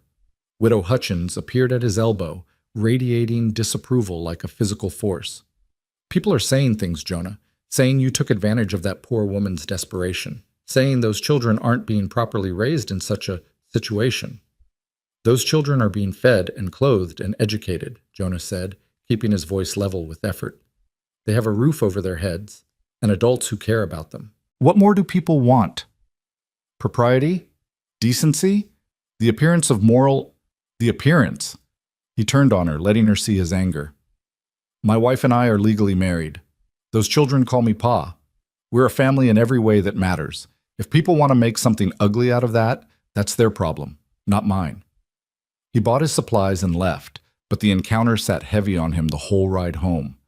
The town would never accept them, he realized, would always see Mara as a gold digger and him as a fool, and the children as unfortunate pawns in whatever sordid drama they'd invented. But when he got back to the ranch, he found Eli teaching Thomas how to groom the horses, their voices carrying through the barn door. Clara was helping Mara hang laundry, chattering about a bird's nest she'd found. June was sitting in a patch of sun with baby Rose, singing to her in a surprisingly sweet voice. It looked like a home, felt like one. Let the town talk. This messy, complicated, unexpected thing they were building was real in ways that mattered more than reputation. That night at supper, Eli cleared his throat importantly. "Pa?" Jonah looked up from his stew. "Yes?" "I've been thinking about the cattle and about what happened in the storm." "What about it?" "We need a better system for getting them to high ground when the weather turns bad." The boy's face was earnest, thoughtful. "Maybe we could build a shelter on the rise, something with a roof so they'd naturally go there for shade, and then when a storm comes, they're already halfway to safety."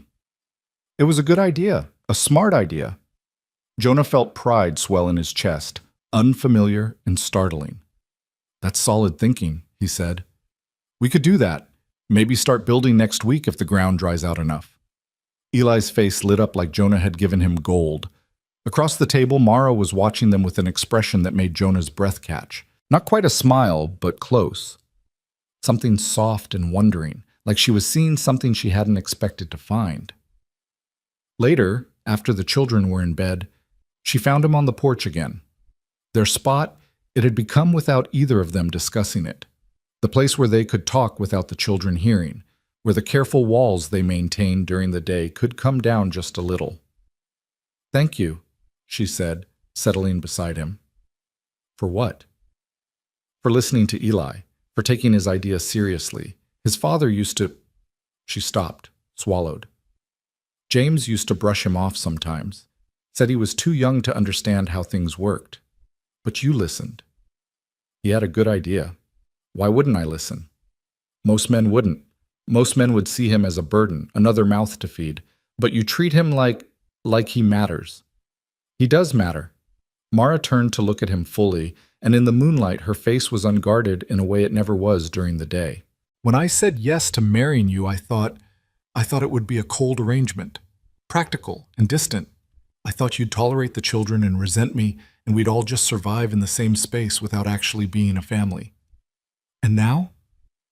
Now I don't know what to think. Her voice was almost a whisper. Because you're not tolerating them. You're being their father, teaching them, protecting them, listening to them. And I didn't expect that. Didn't think it was possible after only 2 weeks. 3 weeks, Jonah corrected without thinking.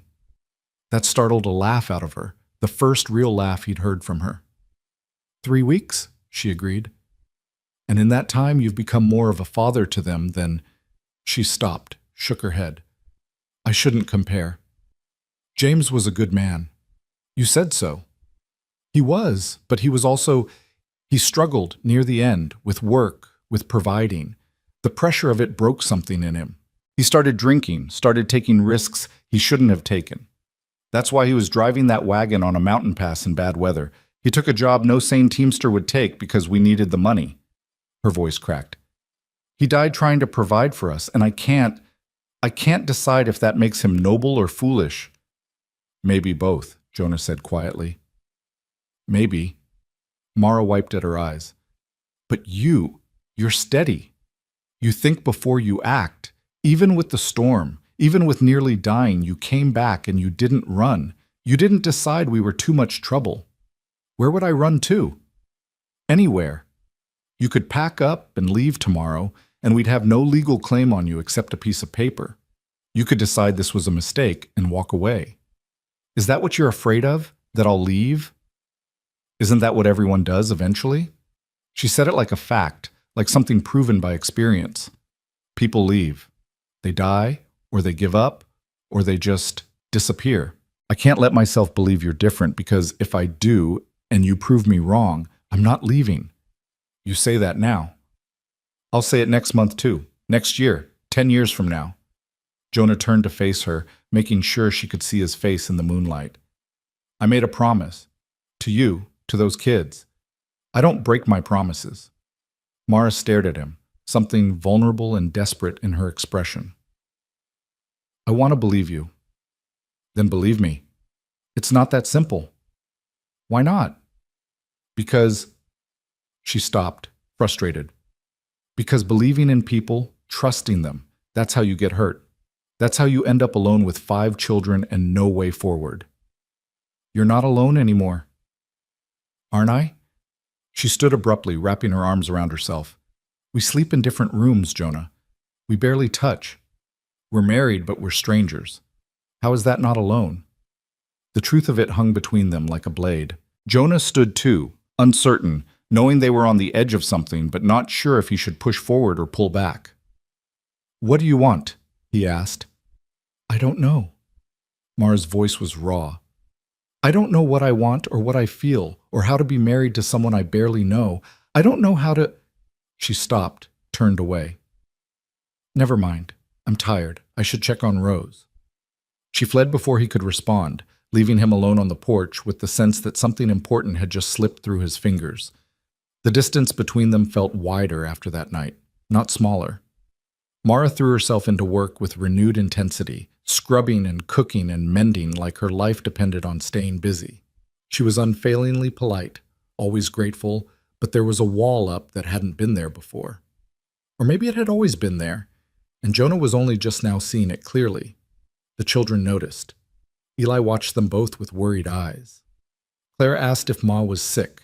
Even June seemed more clingy, more anxious. Did we do something wrong? Eli asked Jonah one afternoon while they were mending fence. No. Why would you think that? Ma's been crying. I heard her last night, after we were supposed to be asleep. Jonah's hands stilled on the wire. She's just adjusting. It's a big change for all of us. Is she sad she married you? The question hit like a fist to the gut. I don't know, Eli. Maybe. Are you sad you married her? Jonah thought about that, about the chaos and noise, the constant demands on his time and attention, the way his orderly life had been completely upended, about Mara's tears and the children's needs, and the weight of responsibility he'd never asked for. "No," he said honestly. "I'm not sad." Eli processed this, his young face serious. "Pa? Yes? I'm glad you married Ma, even if she's sad sometimes. I'm glad we're here." Jonah pulled the boy against his side in a brief, awkward embrace. "Me too, son." But that night, lying in the hayloft staring at the stars through the roof gaps, Jonah wondered if being glad was enough. If not regretting a decision was the same as making the right one. And in the house, Mara lay awake listening to Rose breathe, wondering the exact same thing. The breaking point came on a Saturday morning 6 weeks after the wedding, when Jonah made his monthly trip to town and returned to find Mara packing. Not everything, just a single carpet bag sitting open on the bed she shared with the girls, a few items of clothing folded inside. She froze when she heard his boots on the floor, guilt written across her face like a confession. "What's this?" His voice came out flat, carefully controlled. She stopped, started again.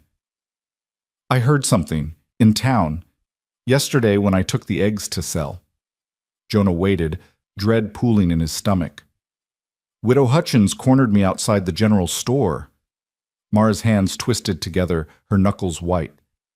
She said people are talking, saying terrible things about us, about the children. She said Clara shouldn't be allowed in the schoolhouse anymore because it's not proper, having a child from such a situation mixing with decent children. "Clara loves school." "I know." Mara's voice broke. "But Widow Hutchins said if we don't want the children completely ostracized, if we don't want them branded as bastards and worse, then maybe it would be better if we left. Found somewhere where people don't know our story." Jonah stared at the carpet bag, at this woman who'd somehow become his wife, preparing to run again. Always running, always one step ahead of judgment and poverty and the next disaster. "So you were going to leave," he said quietly, without even talking to me first. "I was going to tell you. I needed to think it through first." "Think what through? How to abandon the first stable home those kids have had in over a year? How to break Eli's heart after he's finally starting to feel safe?" "I'm trying to protect them." Mara's voice rose, sharp with desperation. "Don't you understand? If we stay here, they'll be marked forever. They'll grow up being whispered about, excluded, treated like they're less than. I won't do that to them." "So you'll drag them to another town where you have no money, no home, no prospects? And what happens when people start talking there too? You run again?" "If I have to, yes." "That's not protecting them, Mara. That's teaching them that they should be ashamed, that they should run from gossip instead of standing firm." She turned on him then, eyes blazing. "Easy for you to say. You're not the one they're calling names. You're not the one whose children are being excluded because their mother is—" She choked on the word. "Their mother is what? A widow who married for security? That's not shameful. That's survival." "The town doesn't see it that way. The town can go to hell." Jonah crossed to the bed, pulled the clothes out of the carpet bag, and tossed them aside. "You're not leaving. You can't tell me what to do. I'm your husband. Those are my children now, too, legally. And I'm telling you, we don't run from this." Mara's face crumpled. "I don't know how to fight it. I don't know how to make them stop." "We stop caring what they think. We build our life here and we don't let their poison touch it. But Clara stays in school. Let Widow Hutchins try to remove her. I'll go to the school board myself if I have to." "Jonah, you don't understand the power of gossip, how it spreads, how it destroys." "I understand plenty." He caught her shoulders, made her look at him. "I understand that you've been running and hiding and trying to make yourself small for so long you've forgotten how to stand up straight. But I'm not running, and neither are you." "Why?" The question came out as almost a wail. "Why does it matter to you so much? They're not your children. We're not really a family. We're just people sharing a house." The words hit harder than she probably intended. Jonah dropped his hands, stepped back. "That's what you think?" His voice was quiet now, almost dangerous. "After 6 weeks of watching me teach Eli to ride, of seeing me rock Rose to sleep when she's fussy, of Clara calling me Pa and meaning it, you think we're just people sharing a house?" I don't know what we are. Mara was crying now, harsh sobs that shook her whole frame. I don't know how to do this, how to be married to someone I don't love, how to watch my children love you when I'm still in love with a dead man, Jonah finished. I know. That's not fair. Maybe not. But it's true. He moved to the window, stared out at the yard where Thomas and June were playing some elaborate game involving sticks and a lot of running. You want to know what I think? I think you're terrified. Not of the gossip, not really. You're terrified that if you let yourself build something here, if you let yourself believe we're safe, it'll all get ripped away again. So you're looking for an excuse to run before that can happen. Mara made a sound somewhere between a laugh and a sob. You don't know what you're talking about. Don't I? Jonah turned to face her. You love James. You built a life with him, had children with him, and then he died and took that whole life with him. You learned that nothing is permanent, nothing is safe. So now you can't let yourself believe in anything or anyone because believing means risking that kind of loss again. Stop it. And you're teaching those kids the same thing, teaching them that home is temporary, that people always leave, that they should never get comfortable anywhere because it won't last. Stop! Mara's voice cracked like a whip. You think you understand? You think you know what it's like to watch someone you love die? To be left alone with 5 children and no way to feed them? To have to beg and scrape and humiliate yourself just to keep them alive? No, Jonah said quietly. I don't know what that's like. But I know what it's like to lose everyone you love in one night. I know what it's like to come home from war and find your whole family dead from fever. I know what it's like to build a life from nothing because there's nothing left of the old one to go back to. Mara went still, shock replacing anger on her face. Your family died while I was at Shiloh. Ma, Pa, 2 sisters. The neighbors buried them before I even got the letter. The words came out mechanical, a story told so many times it had lost its edges. I came back to Tennessee and there was nothing there for me. So I came west and built this. He gestured at the house around them. Built it alone because I was too scared to need anyone ever again. Jonah? So don't tell me I don't understand loss. Don't tell me I don't know what it's like to be afraid of letting people in. He crossed back to her, close enough that she had to tilt her head back to meet his eyes. The difference between us is I'm trying. I'm trying to build something new even though it terrifies me. But you're still running. They stood there in the charged silence, Mara's tears drying on her cheeks, both of them breathing hard like they'd been fighting physically, instead of just with words. I don't know how to stop, she whispered finally. Then let me help you. How? Jonah reached out slowly, giving her time to pull away, and took her hand. Her fingers were cold, trembling. We start by unpacking that bag, by deciding that this is home, whatever the town says, by standing together instead of you trying to carry everything alone. But what if it doesn't work? What if we can't? Then we'll deal with it, together. He squeezed her hand gently. But we have to try, Mara, for the kids if nothing else. They need to see adults who don't give up when things get hard. Mara stared at their joined hands like she couldn't quite believe they were connected. Then, slowly she nodded. All right, we'll stay. And no more packing bags without talking to me first. That pulled a watery laugh from her. Deal. The moment stretched between them, fragile and important. Jonah wanted to pull her closer, to offer more comfort, but he wasn't sure if he had that right yet. They were married, but not really. Committed, but not really. Building something, but neither of them knew what. A crash from outside shattered the moment. They both rushed to the window to see Eli sprawled in the dirt, the fence he'd apparently been climbing still swaying, and June standing over him looking guilty. I told him he couldn't climb it, June announced as they ran outside, but he didn't listen. I'm fine, Eli wheezed, struggling to catch his breath. Just fell wrong. Jonah helped him up, checking for injuries with hands that had grown practiced at this over the past weeks. Anything broken? Just my pride. Eli managed a shaky grin. And maybe your common sense, Mara said, her voice sharp with the kind of fear that came out as anger. What were you thinking? I wanted to see if I could reach the top. Well, you can't.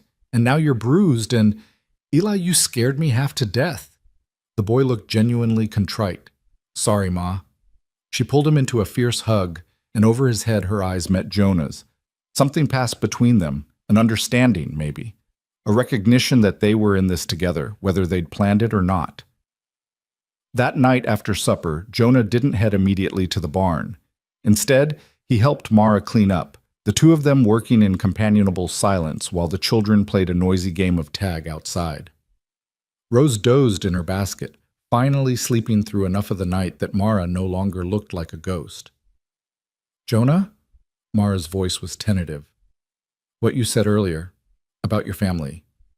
I'm sorry. I didn't know. Not something I talk about much. Still, it must have been, I can't imagine. It was a long time ago. He dried a plate, set it aside. But yeah, it was hard. Is that why you came west? To escape the memories? Partly. Mostly because there was nothing left for me there. The farm was gone. The town. Everyone I knew was dead or scattered.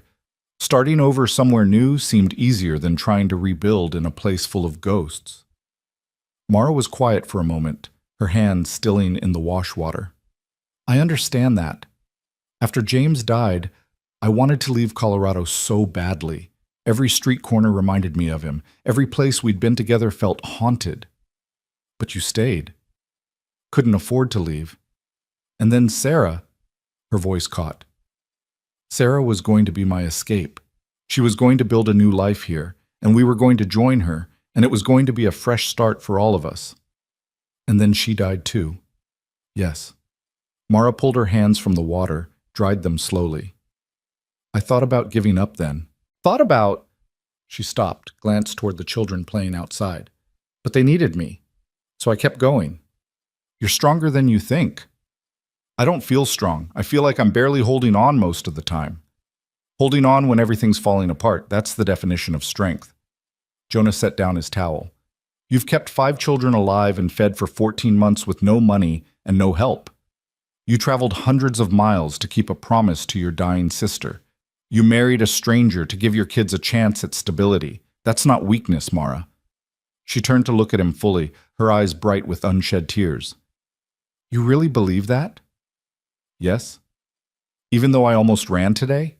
Even though I was going to pack up and leave and... You didn't, though. You stayed. That's what matters. Mara wiped at her eyes impatiently. I don't understand you, Jonah Mercer. Most men would have thrown us out after today. Would have decided I was too much trouble, too unstable, too... I'm not most men. No. She smiled slightly, a real smile that reached her eyes. No, you're not. They finished the dishes in comfortable silence. When Jonah finally headed toward the door, intending to make his usual trek to the barn, Mara's voice stopped him. Jonah? You don't have to sleep in the barn anymore, if you don't want to. He froze, hand on the doorframe. What? I mean, we're married, and it's cold out there, and it doesn't make sense for you to... She was blushing now, her hands twisting in her apron. You could take the supply room. It's not much, but it's warmer than the barn, and closer if the children need something in the night. It wasn't an invitation to share her bed, wasn't a declaration of affection or desire, but it was something. A small step toward actually being married instead of just play acting at it. All right, Jonah said. Thank you. I'll put some blankets in there for you. She bustled off, clearly flustered by her own boldness. Jonah watched her go, feeling something warm unfurl in his chest. Not love. Not yet. Maybe not ever. But something close to it. Fondness, perhaps. Or the beginning of real partnership. That night, Jonah slept inside the house for the first time since the wedding. The supply room was cramped and stuffy, but it was warm and dry and separated from Mara and the children by only a thin wall instead of 50 yards of darkness. He could hear them settling down for sleep. Mara's soft voice reading a story to the little ones, the girls giggling over something, Eli asking one last question about tomorrow's chores. It sounded like family, like home. On Sunday, Jonah did something he hadn't done since arriving in New Mexico territory. He went to church. The whole family piled into the wagon, the children scrubbed and dressed in their best clothes, which weren't much but were clean and mended. Mara had even found time to press Jonah's good shirt, and she wore a dress she'd remade from two old ones, the stitching careful and nearly invisible. They made an entrance, that was certain. The schoolhouse that served as the church went quiet when they walked in, every head turning to stare. Jonah felt Mara tense beside him, saw her chin lift in defiance even as her hand trembled on his arm. "Straight backs," he murmured to the children. "Heads up. We belong here as much as anyone." They filed into a pew near the back, the children pressed together, Jonah and Mara bookending them like protective walls. The service began, and Jonah felt the weight of judgment pressing down from all sides. Widow Hutchins sat 3 rows ahead, her disapproval radiating like heat. Chester Polk kept glancing back with barely concealed curiosity. The preacher, a thin man with kind eyes, spoke about mercy and compassion, about welcoming strangers and caring for widows and orphans. Jonah wondered if the irony was intentional, if the man had crafted his sermon specifically for this congregation who'd been gossiping about Jonah's household for weeks. After the service, people gathered outside as they always did, chatting and catching up on the week's news. Jonah started to lead his family straight to the wagon, but Mara stopped him. "No," she said quietly. "We stay. We're part of this community whether they like it or not." So they stayed, and it was excruciating. People made polite conversation that didn't quite include them. Children stared at Eli and his siblings with open curiosity. One woman, Martha from the restaurant, came over to speak to Mara about a quilting circle, but her invitation felt obligatory rather than genuine. Then Clara tugged on Jonah's hand. "Pa, that girl over there keeps staring at me." Jonah followed her gaze to a girl about Clara's age, blonde and freckled, who was indeed staring with undisguised interest. "Maybe she wants to be friends," Jonah suggested. "Or maybe she thinks I'm—" Clara's voice dropped to a whisper. "What the mean ladies say?" Before Jonah could respond, the blonde girl walked over, direct in the way only children can be. "Are you Clara?" she asked. Clara nodded warily. "I'm Susanna. I sit behind you in school." The girl looked Clara up and down. "My mama says your family is scandalous. Is that true?" "Susanna!" A woman rushed over, presumably the girl's mother, looking mortified. "That's not— you can't just— Well, you said it," Susanna pointed out with devastating logic. "I heard you tell Mrs. Hutchins that the Mercers were scandalous and probably not decent people." The woman's face went crimson. She looked like she wanted the earth to swallow her whole.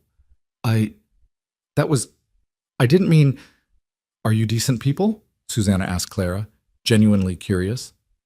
Clara looked up at Jonah, uncertainty written all over her young face. He put a hand on her shoulder, felt her lean into it. "We're people," Clara said finally, her voice steady. "We're just people trying to be a family." Susanna considered this. "That sounds decent enough to me." She turned to her mother. "Can Clara come play at our house sometime?" I suppose." "Good." Susanna grabbed Clara's hand. "Come on, I'll show you the tree out back. It's perfect for climbing." The 2 girls ran off, leaving the adults standing in awkward silence. Susanna's mother looked at Mara with something that might have been apology. "Children," she said weakly, "they're so honest." "Yes," Mara agreed, her voice neutral. "They are. I should apologize for what I said. It was unkind." "But honest?" Mara's tone had an edge now. The woman flinched. "I don't know you. I don't know your situation. I shouldn't have made assumptions." "No," Jonah said quietly. "You shouldn't have." They left soon after, but something had shifted. A crack had appeared in the wall of judgment, small and fragile, but there. On the ride home, Clara chattered excitedly about Susanna, about the invitation to play, about maybe having a friend. "See?" Jonah said quietly to Mara. "We stay, we stand firm, and eventually people come around." "Or they don't?" Mara countered. "But at least we know we tried." That week, something else changed. Small things at first. Mara started smiling more easily, laughing at the children's antics instead of just managing them.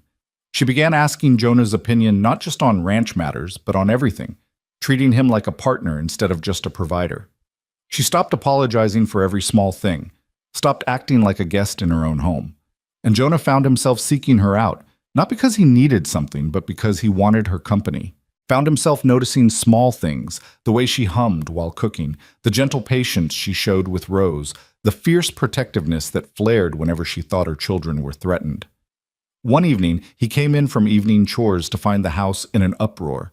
June was crying, Clara was shouting, and Mara was standing in the middle of it all looking frazzled and overwhelmed. "What happened?" Jonah asked. "June cut Clara's hair," Mara said, her voice tight, "with the kitchen shears, while Clara was sleeping." Jonah looked at Clara, who did indeed have a chunk of hair missing from one side, creating a lopsided disaster that would take months to grow out. "I wanted to help," June wailed. "She said it was too long and hot, and I thought, You thought you could fix it," Jonah finished. He crouched down to June's level. "That was kind of you, but cutting someone's hair without asking isn't helping. It's awful," Clara shouted. "I look horrible. Everyone at school will laugh at me." "No one's going to laugh," Mara said, but she didn't sound convinced. Jonah studied Clara's hair, turning her gently this way and that. Then he straightened and went to the supply room, returning with his own scissors. "Sit down," he told Clara. "What? Why?" "I'm going to even it out. Can't leave it lopsided." "You know how to cut hair?" Mara asked skeptically. "Cut my own for years, and other soldiers during the war. I'm not fancy, but I can make it even." 20 minutes later, Clara had a shorter haircut than she'd started the day with, but it was neat and actually quite flattering. She studied herself in the small mirror, touching the shortened strands with tentative fingers. "I don't look awful," she said wonderingly. "You look beautiful," Jonah said. "Just different." Clara threw her arms around him with enough force to nearly knock him over. "Thank you, Pa." Over her head, Jonah saw Mara watching with an expression that made his breath catch. Not quite love, not yet, but something warm and soft and wondering. That night, after the children were asleep, they sat on the porch in their usual spot. But this time, when Mara shivered in the cool air, Jonah didn't hesitate. He shrugged off his coat and draped it over her shoulders. "Thank you," she said quietly. "For today, for Clara. You didn't have to—" "Yes, I did. She's my daughter now." "Is she? Really? Not just legally, but in your heart?" Jonah thought about that. About Clara's excitement over Susanna's friendship, about Eli's pride in learning to ride, about Thomas's shy smiles, about June's endless chatter, about Rose's tiny hand wrapped around his finger. "Yes," he said. "Really?" Mara was quiet for a long moment. Then, "I went to town yesterday, to the general store." "I know, you said." "I didn't tell you all of it." She pulled his coat tighter around herself. "Chester Polk was there. He said people are starting to come around, that maybe the Mercers aren't so scandalous after all, that we seem like a decent family." "That's good." "Is it?" She turned to look at him. "I mean, does it matter? What they think?" "Not really, but it matters for the kids. Makes their lives easier if the town accepts us." "That's what I thought too." Mara hesitated, then added softly, Chester said he'd never seen a man take to fatherhood the way you have. Said most men would have run for the hills, but you're all in. Didn't seem like there was any other way to be. There is, though. You could have married me and kept your distance from the children. Could have provided for them without loving them. But you don't. You love them like they're yours. They are mine. The words hung in the air between them, simple and true. Mara's eyes filled with tears, but she was smiling. "When did that happen?" she asked. "When did they stop being my children and become ours?" Jonah thought back over the past weeks, the storm, the near drowning, the daily routines of teaching and caring and just being together. He couldn't pinpoint an exact moment. It had happened gradually, like snow accumulating, each small moment adding up until suddenly everything was transformed. "Don't know," he admitted. But it did. Mara reached out slowly and took his hand. Her fingers were warmer now, not trembling. "I'm glad we stayed, that I didn't run." "Me too." They sat in comfortable silence, hands joined, watching the stars emerge one by one. Inside the house, one of the children called out in their sleep. Mara started to rise, but Jonah stopped her.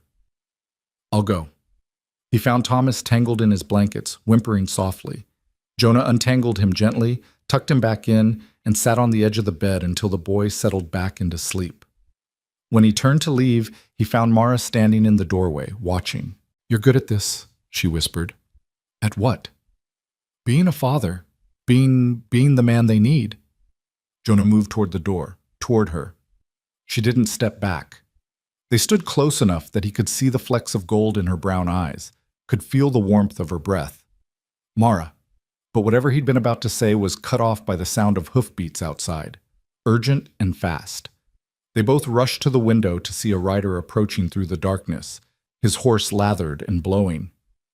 Jonah grabbed his rifle and went to the door, Mara behind him. The rider pulled up in a spray of dust. It was young Tommy Fletcher from a neighboring ranch, his face pale in the lamplight. "Mr. Mercer, there's trouble in town. Fire at the general store. They're asking for anyone who can help to come quick. I'll saddle up." Jonah turned to Mara. "Keep the children inside, bar the door after I leave. Be careful." She caught his arm, her grip tight. "Please." He covered her hand with his briefly. "I will." But as he rode toward town through the darkness, following Tommy Fletcher's racing form, Jonah couldn't shake the feeling that something was shifting again, that the fragile peace they'd been building was about to be tested in ways they hadn't prepared for. Behind him, at the ranch, Mara stood at the window watching until the darkness swallowed him completely, one hand pressed against the glass, the other clutching his coat that still held his warmth. Komye Sang Document, Part 5. The general store was an inferno by the time Jonah reached town, flames licking through the roof and belching black smoke into the night sky. Men were already forming bucket brigades from the town well, passing water hand to hand in a desperate attempt to save the surrounding buildings. The heat was intense even from a distance, pushing back against anyone who tried to get close. Jonah dismounted and immediately joined the line, his muscles falling into the rhythm of grab, pass, grab, pass. Beside him worked Chester Polk, the town blacksmith. Even Widow Hutchins was there with her skirts tied up, her face smudged with ash. In a crisis like this, old grudges didn't matter. They were just people trying to save their town. "Anyone inside?" Jonah shouted over the roar of the flames. "Don't think so," the blacksmith yelled back. "Started after closing, but we can't be sure." The words were barely out of his mouth when a woman screamed from across the street. "My cat! Ginger was sleeping in the storeroom. Please, someone—" "It's just a cat, Martha," someone said, not unkindly. "Can't risk a life for—" But Martha was crying now, great heaving sobs. "She's all I have. My husband gave her to me before he died. Please." Jonah looked at the building, at the flames consuming it from the inside out, looked at Martha's desperate face, thought about Mara's voice saying, "Be careful," and the promise in it. He handed his bucket to the next man in line. "Jonah, don't," Chester warned. "It's not worth it." But Jonah was already moving, pulling his bandana up over his nose and mouth, soaking his shirt with water from a bucket. The heat hit him like a wall when he reached the door, and smoke poured out thick enough to choke on. He ducked low where the air was clearer and pushed inside. The interior was a hellscape. Flames danced across the ceiling, eating through wood and merchandise with terrifying speed. Jonah's eyes watered from the smoke, making it nearly impossible to see. He stumbled toward where he remembered the storeroom being, calling for the cat even though he felt like a fool. A yowl answered him from somewhere to his left. He turned, nearly tripped over a fallen beam, and found the cat huddled under a shelf, its eyes reflecting the firelight like coins. It hissed when he reached for it, swiping at his hands with claws extended. "Don't be stupid," Jonah growled, grabbing the animal by the scruff. It twisted and fought, scratching deep gouges in his forearms, but he held on. The ceiling groaned ominously. Jonah turned to run, but a section of roof collapsed directly in front of him, blocking the door. Flames roared up, cutting off his escape.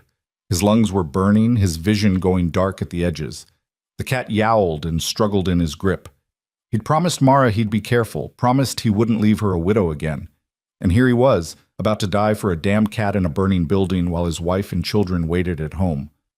Then he heard shouting from outside, the crash of something heavy hitting the wall.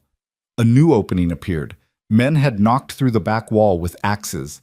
Hands reached for him, pulling him and the cat through the gap and into the blessed coolness of night air. Jonah collapsed on the ground, coughing so hard he thought his lungs might come up. Someone pried the cat from his death grip, and he heard Martha crying with relief. Someone else was pouring water over him, checking him for burns. "You stupid son of a bitch," Chester said, but his voice was thick with emotion. "Could have gotten yourself killed." "Cat's fine, though," Jonah managed between coughs. "Damn the cat! Your wife would have had my hide if I let you die in there." The word wife settled into Jonah's chest with strange warmth. His wife. When had that started feeling real? They saved the neighboring buildings, though the general store was a total loss. By the time the fire burned itself out, dawn was breaking pink and gold over the eastern hills. Jonah sat on the ground, his throat raw, his hands and arms a mess of burns and scratches, watching the first light paint the ruins. Martha came over with the cat, now clean and calm, purring in her arms. "Mr. Mercer, I don't know how to thank you." "Don't need thanks. You risked your life for her, for my Ginger." She was crying again, but softly now. "You're a good man. I don't care what anyone says." "What do people say?" Jonah asked, though he knew. Martha looked uncomfortable. "Well, there's been talk about you and Mrs. Mercer, about the circumstances of your marriage. Some folks—" She stopped, squared her shoulders. "Some folks are small-minded gossips who have nothing better to do than judge others. You're a good man, and she's a good woman, and those children are lucky to have you both." She walked away before he could respond, leaving Jonah sitting in the ash and ruin, bleeding and exhausted and strangely moved. The ride home took forever. Jonah's horse plodded along while he swayed in the saddle, fighting to stay conscious. His burns were starting to throb, his throat felt like he'd swallowed broken glass, and every breath tasted of smoke. But he was alive. He'd made it through another crisis, another close call. He was starting to wonder if he had the devil's own luck, or if God just had a sick sense of humor. The ranch appeared on the horizon as the sun climbed higher, and Jonah felt something in his chest ease at the sight of it. Home. When had this place become home? When had the thought of it mean more than just a roof and walls? Mara must have been watching for him because she came running out of the house before he'd even dismounted, her face pale with worry. The children poured out behind her, all 5 of them, even Rose in Clara's arms. "Jonah!" Mara reached him as he slid off the horse, catching him when he stumbled. "Oh God, you're hurt! What happened? Are you at—" "I'm fine," he croaked, though the evidence clearly suggested otherwise. "You're not fine. You're covered in burns and blood, and you smell like— Eli, get water. Clara, bring clean cloths. Thomas, take the horse to the barn." She was in full crisis mode, organizing with the efficiency of a general. "Come on, let's get you inside." She half carried him to the house, stronger than her small frame suggested, and deposited him in a chair by the table. The children hovered anxiously while Mara began the painful process of cleaning his wounds. "The fire?" she asked, her voice carefully controlled. "They saved the other buildings. General store's gone, though." "And you? What did you do that left you looking like you went to hell and back?" "Went into the burning building," Jonah admitted. Mara's hand stilled. When she spoke again, her voice was dangerously quiet. "You went into a burning building. There was a cat." A cat. She was trembling now, whether with fear or fury he couldn't tell. "You nearly died for a cat." "It was Martha Simmons's cat. She was crying." "I don't care if it was the King of England's cat." Mara's control snapped. "You promised me. You promised you wouldn't—" Her voice broke completely and she pressed her hands to her face, shoulders shaking with sobs. Jonah reached for her instinctively, pulling her into his arms despite his injuries. She resisted for a moment, then collapsed against his chest, crying with the kind of desperate fear that only comes after the danger has passed. "I'm sorry," he murmured into her hair. "I'm sorry. I'm here. I'm all right. You could have died. You could have left us, and—" She pulled back, her face streaked with tears and fury. "Don't you understand? We need you. Not as a provider or a name on paper. We need you. The children need their father. I need—" She stopped, something shifting in her expression. "What do you need?" Jonah asked softly. Mara looked at him, really looked at him, and Jonah saw the exact moment something broke open in her. "You," she whispered. "I need you." The words hung in the air between them. huge and terrifying and true. The children had gone very quiet, sensing the importance of this moment, even if they didn't fully understand it. "Mara, I'm in love with you." She said it like a confession, like something shameful and wonderful all at once. "I don't know when it happened. Maybe when you took Eli out in that storm, or when you cut Clara's hair, or when you sat up all night with Rose when she was sick, or maybe it was 100 small moments all adding up to this. But I love you, Jonah Mercer, and the thought of losing you—" Jonah kissed her, just leaned forward and pressed his lips to hers, cutting off the flow of words with action because he didn't have the words himself. She made a small sound of surprise, then melted into him, her hands coming up to frame his face with a gentleness that made his chest ache. They broke apart to the sound of June giggling and Eli making exaggerated gagging noises. Clara was grinning, Thomas looked confused, and Rose, oblivious to the drama, was trying to eat her own foot. "Does this mean you love Ma too?" June asked Jonah. Jonah looked at Mara, at this woman who'd crashed into his life and upended everything, who'd brought chaos and noise and 5 children and made his empty house into a home. "Yes," he said simply. "I love her too." "Took you long enough," Eli said, his voice thick with emotion despite his attempt at nonchalance. "We've been waiting for you two to figure it out for weeks." "You have?" Mara asked. "Ma, it was obvious." Clara rolled her eyes with all the exasperation a 9-year-old could muster. "You look at each other all the time, and Pa smiles more when you're around, and you stop crying when he holds your hand." "Very observant," Jonah said dryly. "So what happens now?" Thomas asked. "Are you going to get married again?" "We're already married, you goose," Clara told him. "But now it's real," June announced with the absolute certainty of a 4-year-old. "Now they love each other like in the stories." Mara laughed, a sound of pure joy that Jonah had never heard from her before. "Yes," she said, looking at Jonah with eyes full of wonder. "Now it's real."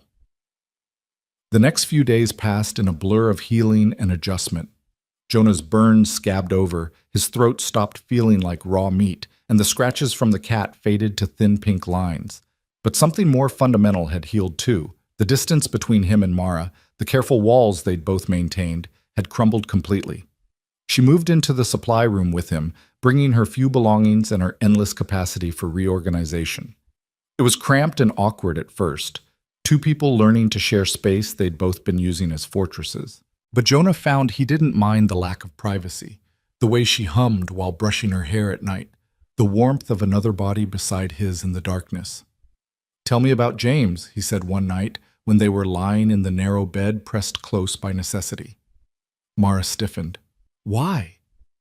"Because he was important to you. Because the children loved him. I want to know about the man who came before me." She was quiet for so long Jonah thought she might not answer. Then, "He was kind. Not always practical, sometimes too dreamy for his own good, but genuinely kind. He loved the children fiercely. Even when he struggled, even when the drinking got bad, he loved them." "And you?" "I loved him too. But it wasn't—" She paused, searching for words. "It wasn't easy, the way I thought marriage would be. We fought about money, about his choices, about whether to keep trying or give up, and then he died, and I felt guilty for all the times I'd been angry at him." "That's natural." "Is it?" "Because some days I was so angry I wished he'd just leave. And then he did leave permanently, and I got what I wished for." Her voice was thick with old grief and guilt. Jonah pulled her closer. "That's not how wishing works. His death wasn't your fault." "Logically, I know that, but hearts aren't logical." "No," Jonah agreed. "They're not." She turned in his arms to face him. "When you talk about your family, your parents, your sisters, do you feel guilty too, for surviving when they didn't?" The question hit unexpectedly deep. Jonah thought about it, about the weight he'd carried for years. "Yes. For a long time I thought I should have been there, should have died with them instead of being off at war." "But you don't think that anymore?" "I think—" He paused, working through thoughts he'd never fully articulated. "I think maybe I survived for a reason. Maybe to build this. To be here for you and the children. Maybe all that pain and loss was leading me to this moment." "That's a nice thought." Or maybe it's all random and meaningless, and we're just trying to make sense of senseless things. Jonah stroked her hair, feeling the silk of it under his fingers. Either way, I'm here now, and I'm not going anywhere.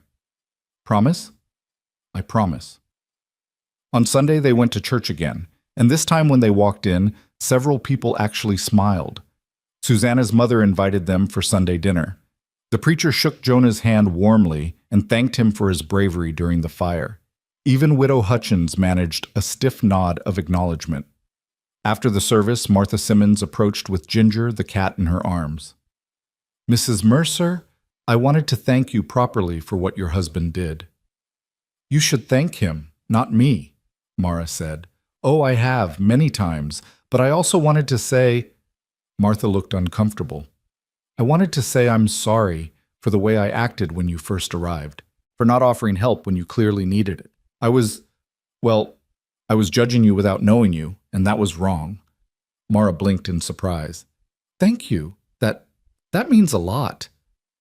The town's been talking, Martha continued, about what a good father Mr. Mercer is to your children, about how you've made that old ranch house into a real home, about how those youngsters are thriving under your care. She smiled.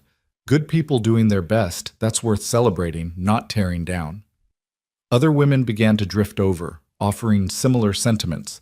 Some were clearly prompted by guilt over their earlier gossip, but others seemed genuinely warm. Clara was invited to join a group of girls her age. Eli found himself talking horses with some of the local ranchers' sons. Even June made friends with the little girl who had a doll collection. On the ride home, the children chattered excitedly about their new connections, their voices overlapping in a joyful cacophony that made Jonah's ears ring and his heart swell. They're happy, Mar said quietly, watching them with soft eyes. They are. I never thought, after everything we went through, I never thought we'd be here, that they'd have friends and a home and a father who, her voice caught. You've given them everything I couldn't. We've given them everything together, Jonah corrected. You kept them alive and loved and hoping when you had nothing. I just gave you a place to land. You gave us much more than that. That night, after the children were asleep, Jonah and Mara sat on the porch, in what had become their sacred space.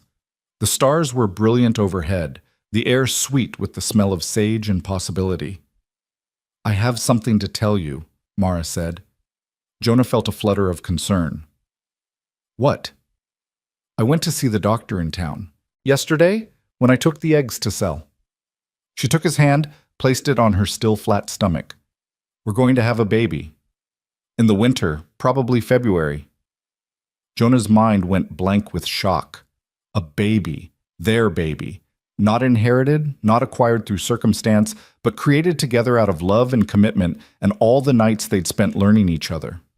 How do you feel about it? He managed. Terrified, Mara admitted. 6 children, Jonah. We're going to have 6 children. That's a lot of chaos. We're already outnumbered, Jonah pointed out. What's one more? That startled a laugh out of her. You're taking this remarkably well. Am I? He pulled her into his arms, feeling the rightness of her there. I'm terrified too, but I'm happy, Mara. Really happy. Even though this wasn't the plan. The plan was I'd marry a school teacher and have a quiet life. That worked out real well. He kissed her temple. I'm done making plans. I'm just going to take what comes and be grateful for it. Even if what comes is me getting huge and irritable and craving bizarre foods at midnight? Even then. They sat together in the darkness, contemplating this new twist in their already complicated story. Inside the house, Rose started crying, and they heard Eli's voice soothing her, the boy taking on the role of big brother with ease. A coyote called in the distance, lonely and wild. The cattle shifted in the near pasture, settling for the night. Tell me something, Mara said. When you were writing to Sarah, what did you dream about? What did you think your life would be like? Jonah thought back to those letters, to the careful hopes he'd built line by line. I thought it would be quiet, orderly. 2 people sharing space but not necessarily building anything together. A partnership of convenience that made the loneliness bearable. That sounds sad. It was sad. I was sad. He tightened his arms around her. But this chaos you brought with you, it's not sad at all. It's loud and messy and exhausting, and I wouldn't trade it for anything. Not even for quiet? Especially not for quiet. Quiet's just another word for empty. Summer gave way to fall, and the ranch transformed under their combined efforts. Jonah and Eli built the shelter on the high ground, exactly as the boy had envisioned it. Clara started a garden that produced more vegetables than they could eat, so Mara preserved them for winter. Thomas learned to milk the goat they'd acquired, though he complained constantly about it. June appointed herself chief chicken tender when they finally got a flock, naming each bird and treating them like pets. And Rose grew, fat and happy and laughing, reaching for Jonah with the same ease she reached for Mara. The town continued to soften toward them. Invitations arrived for barn raisings and quilting bees and harvest celebrations. Clara's friendship with Susanna deepened into something genuine. Eli was invited to work part-time at the livery stable, earning his own money and swelling with pride. Even the judgmental whispers faded to background noise, replaced by grudging acceptance and then something approaching respect. "They're calling you the widow's salvation," Mara told Jonah one day, laughing as she relayed the latest gossip. "Apparently you're a hero for taking in a desperate woman and her children." "That's not how it happened." "I know, I was there." She came to him, wrapped her arms around his waist, her belly just starting to show the evidence of their child. "But let them have their stories. It makes them feel better about how badly they treated us at first." "Generous of you." "I'm feeling generous. Must be the baby making me soft." In October, Chester Polk came by with an offer. The general store was being rebuilt, and they wanted to hire Mara to run it. The pay wasn't much, but it would give them a cushion of security, a buffer against the uncertainties of ranching. "What do you think?" Mara asked Jonah that night. "I think it's your decision. You want to work in town?" "I like the idea of contributing, of having something that's mine, separate from being a mother and wife." She looked uncertain. "But I don't want to neglect the children. Or you. The children are old enough to help more around here, and me." He pulled her close. "I'm not so fragile I'll fall apart if you have something of your own." "You're sure?" "I'm sure." So Mara took the job, and 3 days a week she drove the wagon to town and ran the new general store with the same efficiency she ran the household. The children adapted, taking on more chores, learning independence. Jonah found himself cooking supper sometimes, teaching himself from Mara's careful notes, burning things occasionally, but improving with practice. It was good for all of them, this expansion beyond the narrow boundaries they'd started with. Good to prove they could flex and change and accommodate new realities without breaking. In November, the first snow fell. Jonah woke to find the world transformed to white, pristine, and beautiful and cold. Beside him, Mara slept heavily, her pregnancy making her exhausted in ways she never had been with the first 5 children. He slipped out of bed carefully, not wanting to wake her, and went to check on the children. They were all still asleep. Eli and Thomas in their room, Clara and June in theirs, Rose in her cradle by Mara's bed.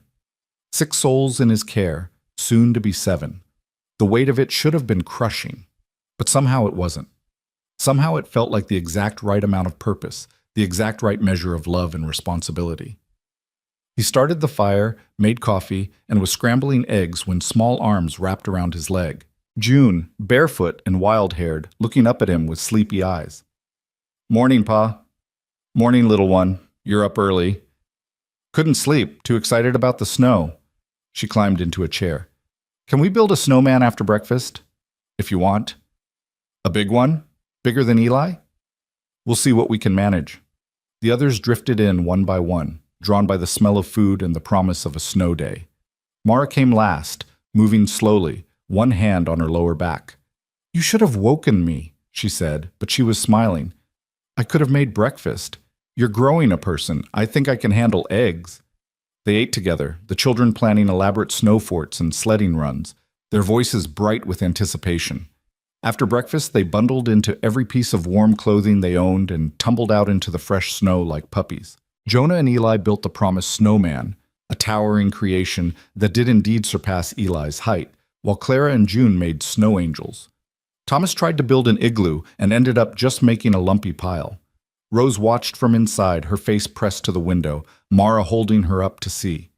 In that moment, with snow falling and children laughing and his wife smiling at him through the window, Jonah felt something settle deep in his chest. Contentment, maybe. Or peace. Or just the simple recognition that this messy, chaotic, beautiful thing was exactly what he'd been looking for all along, even when he hadn't known to look for it. That night, cold and exhausted and happy, they gathered around the fire. Jonah told stories about his childhood in Tennessee, about his sisters and the farm and the life he'd lost. Mara told stories about James, about Colorado, about Sarah and their childhood together.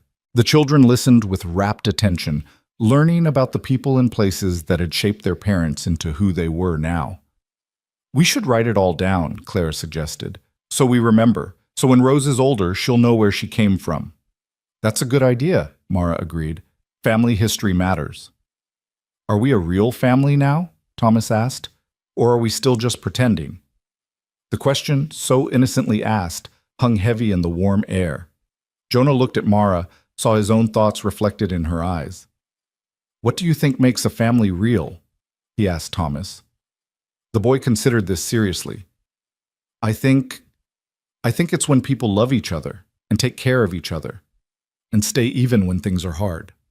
"Then yes," Jonah said, "we're a real family." "The realest," June declared with utter certainty. Winter deepened, and Mara's pregnancy became more obvious. She moved with the careful deliberation of someone carrying precious cargo, one hand always on her belly. The baby was active, keeping her awake at night with kicks and rolls that Jonah could feel when he laid his hand on her skin. "Strong," he murmured one night, feeling a particularly vigorous kick. "Takes after its father," Mara said, "stubborn and determined." "Or its mother, fierce and unstoppable." She laughed, then winced. "I forgot how uncomfortable this part is. With the others, I had James to complain to. Now I have you. Complain all you want. My back aches, my feet are swollen. I can't sleep. The baby keeps kicking my ribs. I have to pee constantly, and I'm so tired all the time. Anything else?" "Probably, but I'm too tired to remember." Jonah kissed her forehead. "You're doing great. I'm miserable. You can be both." In January, a blizzard hit that made the autumn snow look like child's play. They were trapped inside for 3 days, the wind howling like demons, and the snow piling so high against the house they had to dig their way out to reach the barn. The children grew restless and cranky, cooped up in close quarters with nothing to do. On the second day, Eli and Clara got into a fight over something trivial that escalated into shouting. Thomas cried because he was bored. June whined about everything. Even Rose seemed fussier than usual, picking up on the general tension. Jonah found Mara in the supply room, crying quietly, her hands on her enormous belly. "What's wrong? Is it the baby?" "It's everything," she sobbed. "They won't stop fighting, and I'm so tired, and I can't do this anymore, Jonah. I can't be trapped in here with all of them needing me, and no escape, and hey. He pulled her into his arms as best he could around her belly. "It's all right. It's just cabin fever. The storm will pass." "But what if it doesn't? What if this is our life now, trapped and arguing and miserable?" 3 days, Mara. It's been 3 days. We've survived worse." She pulled back, wiping her eyes. "Have we? You survived 14 months alone with 5 kids and no money. I survived Shiloh. We can survive a blizzard and some cranky children." That pulled a watery laugh from her. "When did you become the optimistic one?" "When I married you. Apparently your chaos is contagious." He gathered the children and instituted new rules. Quiet time in the afternoons, taking turns with activities, helping more with chores to burn off energy. He told longer stories at night, taught them card games, carved small toys from scraps of wood. By the 3rd day, the tension had eased, replaced by a kind of siege mentality where they were all in it together. When the storm finally broke and they could dig out, it felt like emerging from a cave into sunlight. The world was white and pristine and blindingly bright. The children exploded outside with renewed energy, and Mara stood at the window watching them with a smile. "We made it," she said. "We did. Together." That's the only way anything works. In February, on a morning so cold the water in the basin froze overnight, Mara went into labor. Jonah sent Eli riding for the midwife while he tried to keep Mara comfortable and the other children calm. Clara took charge of the little ones with impressive competence, while Jonah held Mara's hand and felt utterly helpless. "I've done this 5 times, Mara panted between contractions. "You'd think it would get easier." "Is it easier?" "Not even a little bit." The midwife arrived, a capable woman named Mrs. Chen, who delivered half the babies in the territory. She shooed Jonah out of the room with brisk efficiency, leaving him to pace the main room while the children watched with wide eyes. "Is Ma going to die?" June asked in a small voice. "No," Jonah said firmly, praying he was right. "She's strong. She'll be fine." "But babies can be dangerous. My friend Susanna said her aunt died having a baby." "Your Ma's not going to die." He pulled June into his lap, then extended an arm to gather in the others. "She's going to be fine, and we're going to have a new brother or sister, and everything's going to be all right." "Promise?" Thomas asked. Jonah thought about all the promises he'd made. To Mara, to the children, to himself. Thought about how many times life had proven that promises were fragile things, easily broken by circumstance and tragedy. But he also thought about how sometimes you had to promise anyway, had to speak faith into existence and trust it would hold. "I promise," he said. The labor lasted through the day and into the evening. Jonah heard Mara crying out and wanted to break down the door, wanted to do something, anything, to help. But all he could do was wait and keep the children calm and pray to a God he wasn't sure was listening. Finally, as the sun was setting in streaks of orange and crimson, a baby's cry pierced the air, strong and healthy and indignant at being forced into the cold world. Mrs. Chen emerged, looking tired but satisfied. "You have a son, Mr. Mercer. Healthy, good weight. Mother's tired but well." Jonah sagged with relief. Give us a few minutes to clean them up. Then you can come in." When he finally entered the room, he found Mara propped up on pillows, exhausted and sweaty and radiant, holding a tiny bundle wrapped in blankets. She looked up when he came in, and her smile was like the sun breaking through clouds. "Come meet your son," she said. Jonah crossed to the bed, his legs feeling strangely unsteady. The baby was tiny, red-faced and wrinkled, with a shock of dark hair and eyes that couldn't quite focus yet. But when Jonah touched his small hand, the tiny fingers wrapped around his larger one with surprising strength. "He's perfect," Jonah whispered. "He looks like you," Mara said. "Same stubborn chin." "Poor kid." She laughed, then winced. "Don't make me laugh. Everything hurts." "What are we going to name him?" Mara looked down at the baby, considering. "I was thinking, if you don't mind, Samuel, after my father, but call him Sam." "Sam Mercer." Jonah tested the name, found it fit. "I like it." "Should we introduce him to his siblings?" They called the children in, and one by one they approached the bed to meet their new brother. Clara touched his tiny hand with reverent wonder. Eli looked proud and protective. Thomas seemed confused about how something so small could be a person. June demanded to hold him immediately. Even Rose passed from Eli's arms to look, reached out to pat the baby's head with gentle curiosity. "This is Sam," Mara told them. "Your brother." "Our real brother?" June asked. "Or our family brother, like we're all family?" "Both," Jonah said. "He's both." That night, with Mara and the baby sleeping peacefully and the children finally settled after hours of excitement, Jonah stood on the porch looking at the stars. The same stars he'd looked at that first night when Mara had arrived, when his life had been upended and his future uncertain. He'd been so angry then, so confused and overwhelmed.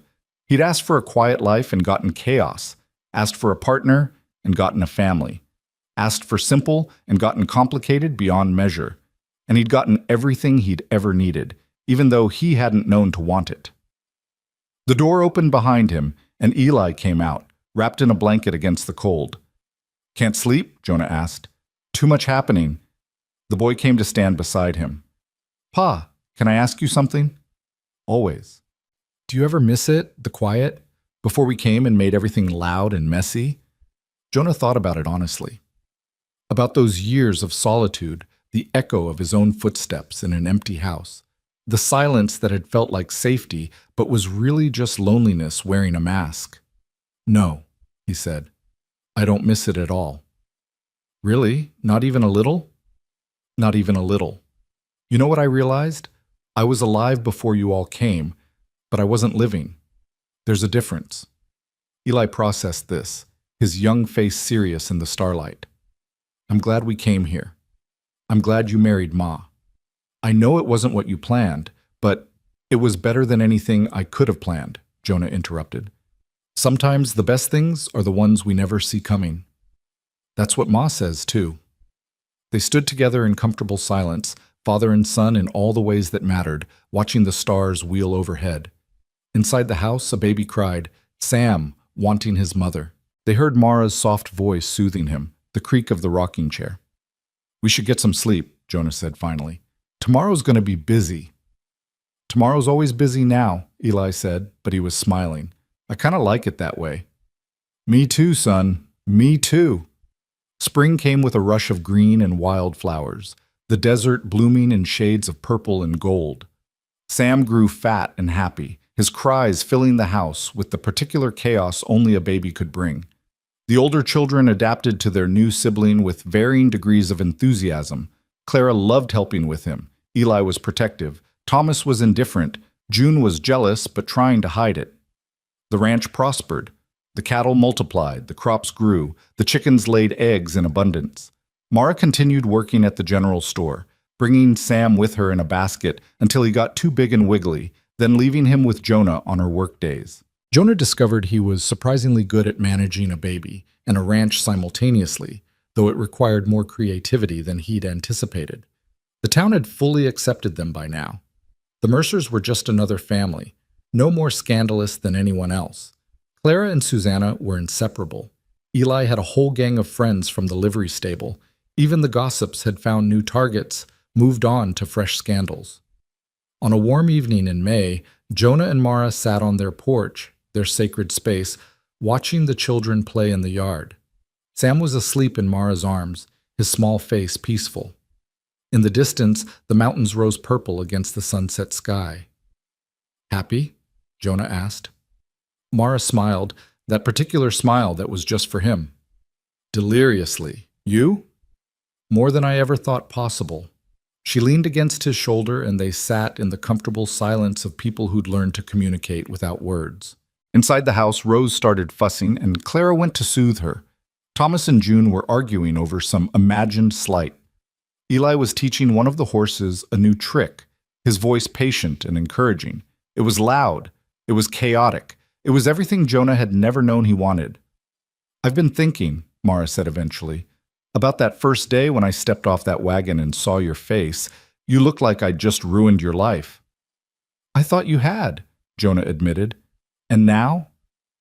"Now I think you saved it. Saved me from a life of existing instead of living, from being alone when I could have been surrounded by love." He kissed her temple.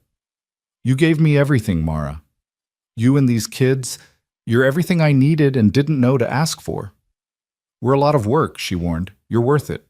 Even when we're loud and messy and demanding?" "Especially then." The sun sank lower, painting the world in shades of gold and amber. The children's laughter carried on the warm air, mixing with the calls of night birds and the gentle lowing of cattle settling for the evening. Sam stirred in Mara's arms but didn't wake. "Tell me something," Mara said. "If you could go back to that day, if you could change it so that Sarah had lived and came instead of me, would you?" Jonah didn't have to think about it. "No." "Really? Not even for the quiet life you wanted?" "I didn't know what I wanted. I thought I did, but I was wrong. What I wanted was this, was you and these beautiful, chaotic children and a home full of love instead of silence. I just didn't have the imagination to want it before you showed up and gave it to me anyway." Mara's eyes were bright with tears, but she was smiling. "I love you, Jonah Mercer.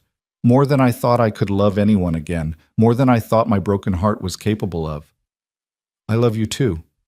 And your heart's not broken anymore. It's just bigger, big enough for all of us."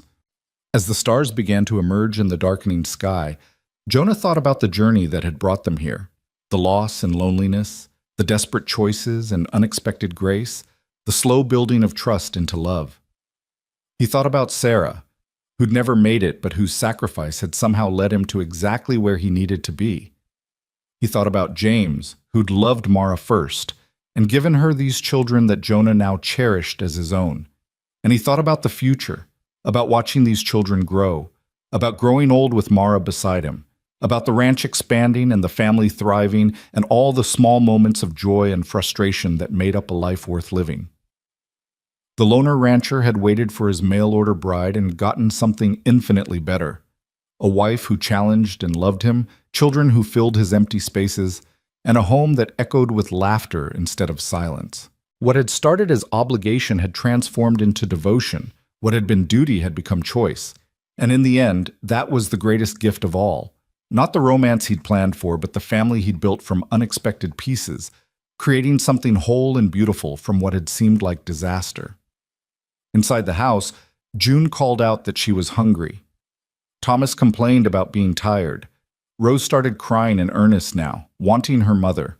The peaceful moment shattered into the usual chaos of bedtime routines and competing needs. Mara stood with a sigh, Sam still sleeping against her shoulder. Duty calls. Let me help. Jonah rose too, taking her hand. Together they went inside to manage the beautiful mayhem of their life. And as Jonah heated milk and Mara soothed Rose and the older children argued about whose turn it was for what, he felt a contentment so deep it was almost painful. This was home. This noise, this chaos, this overwhelming abundance of love. This was everything. And it was more than enough.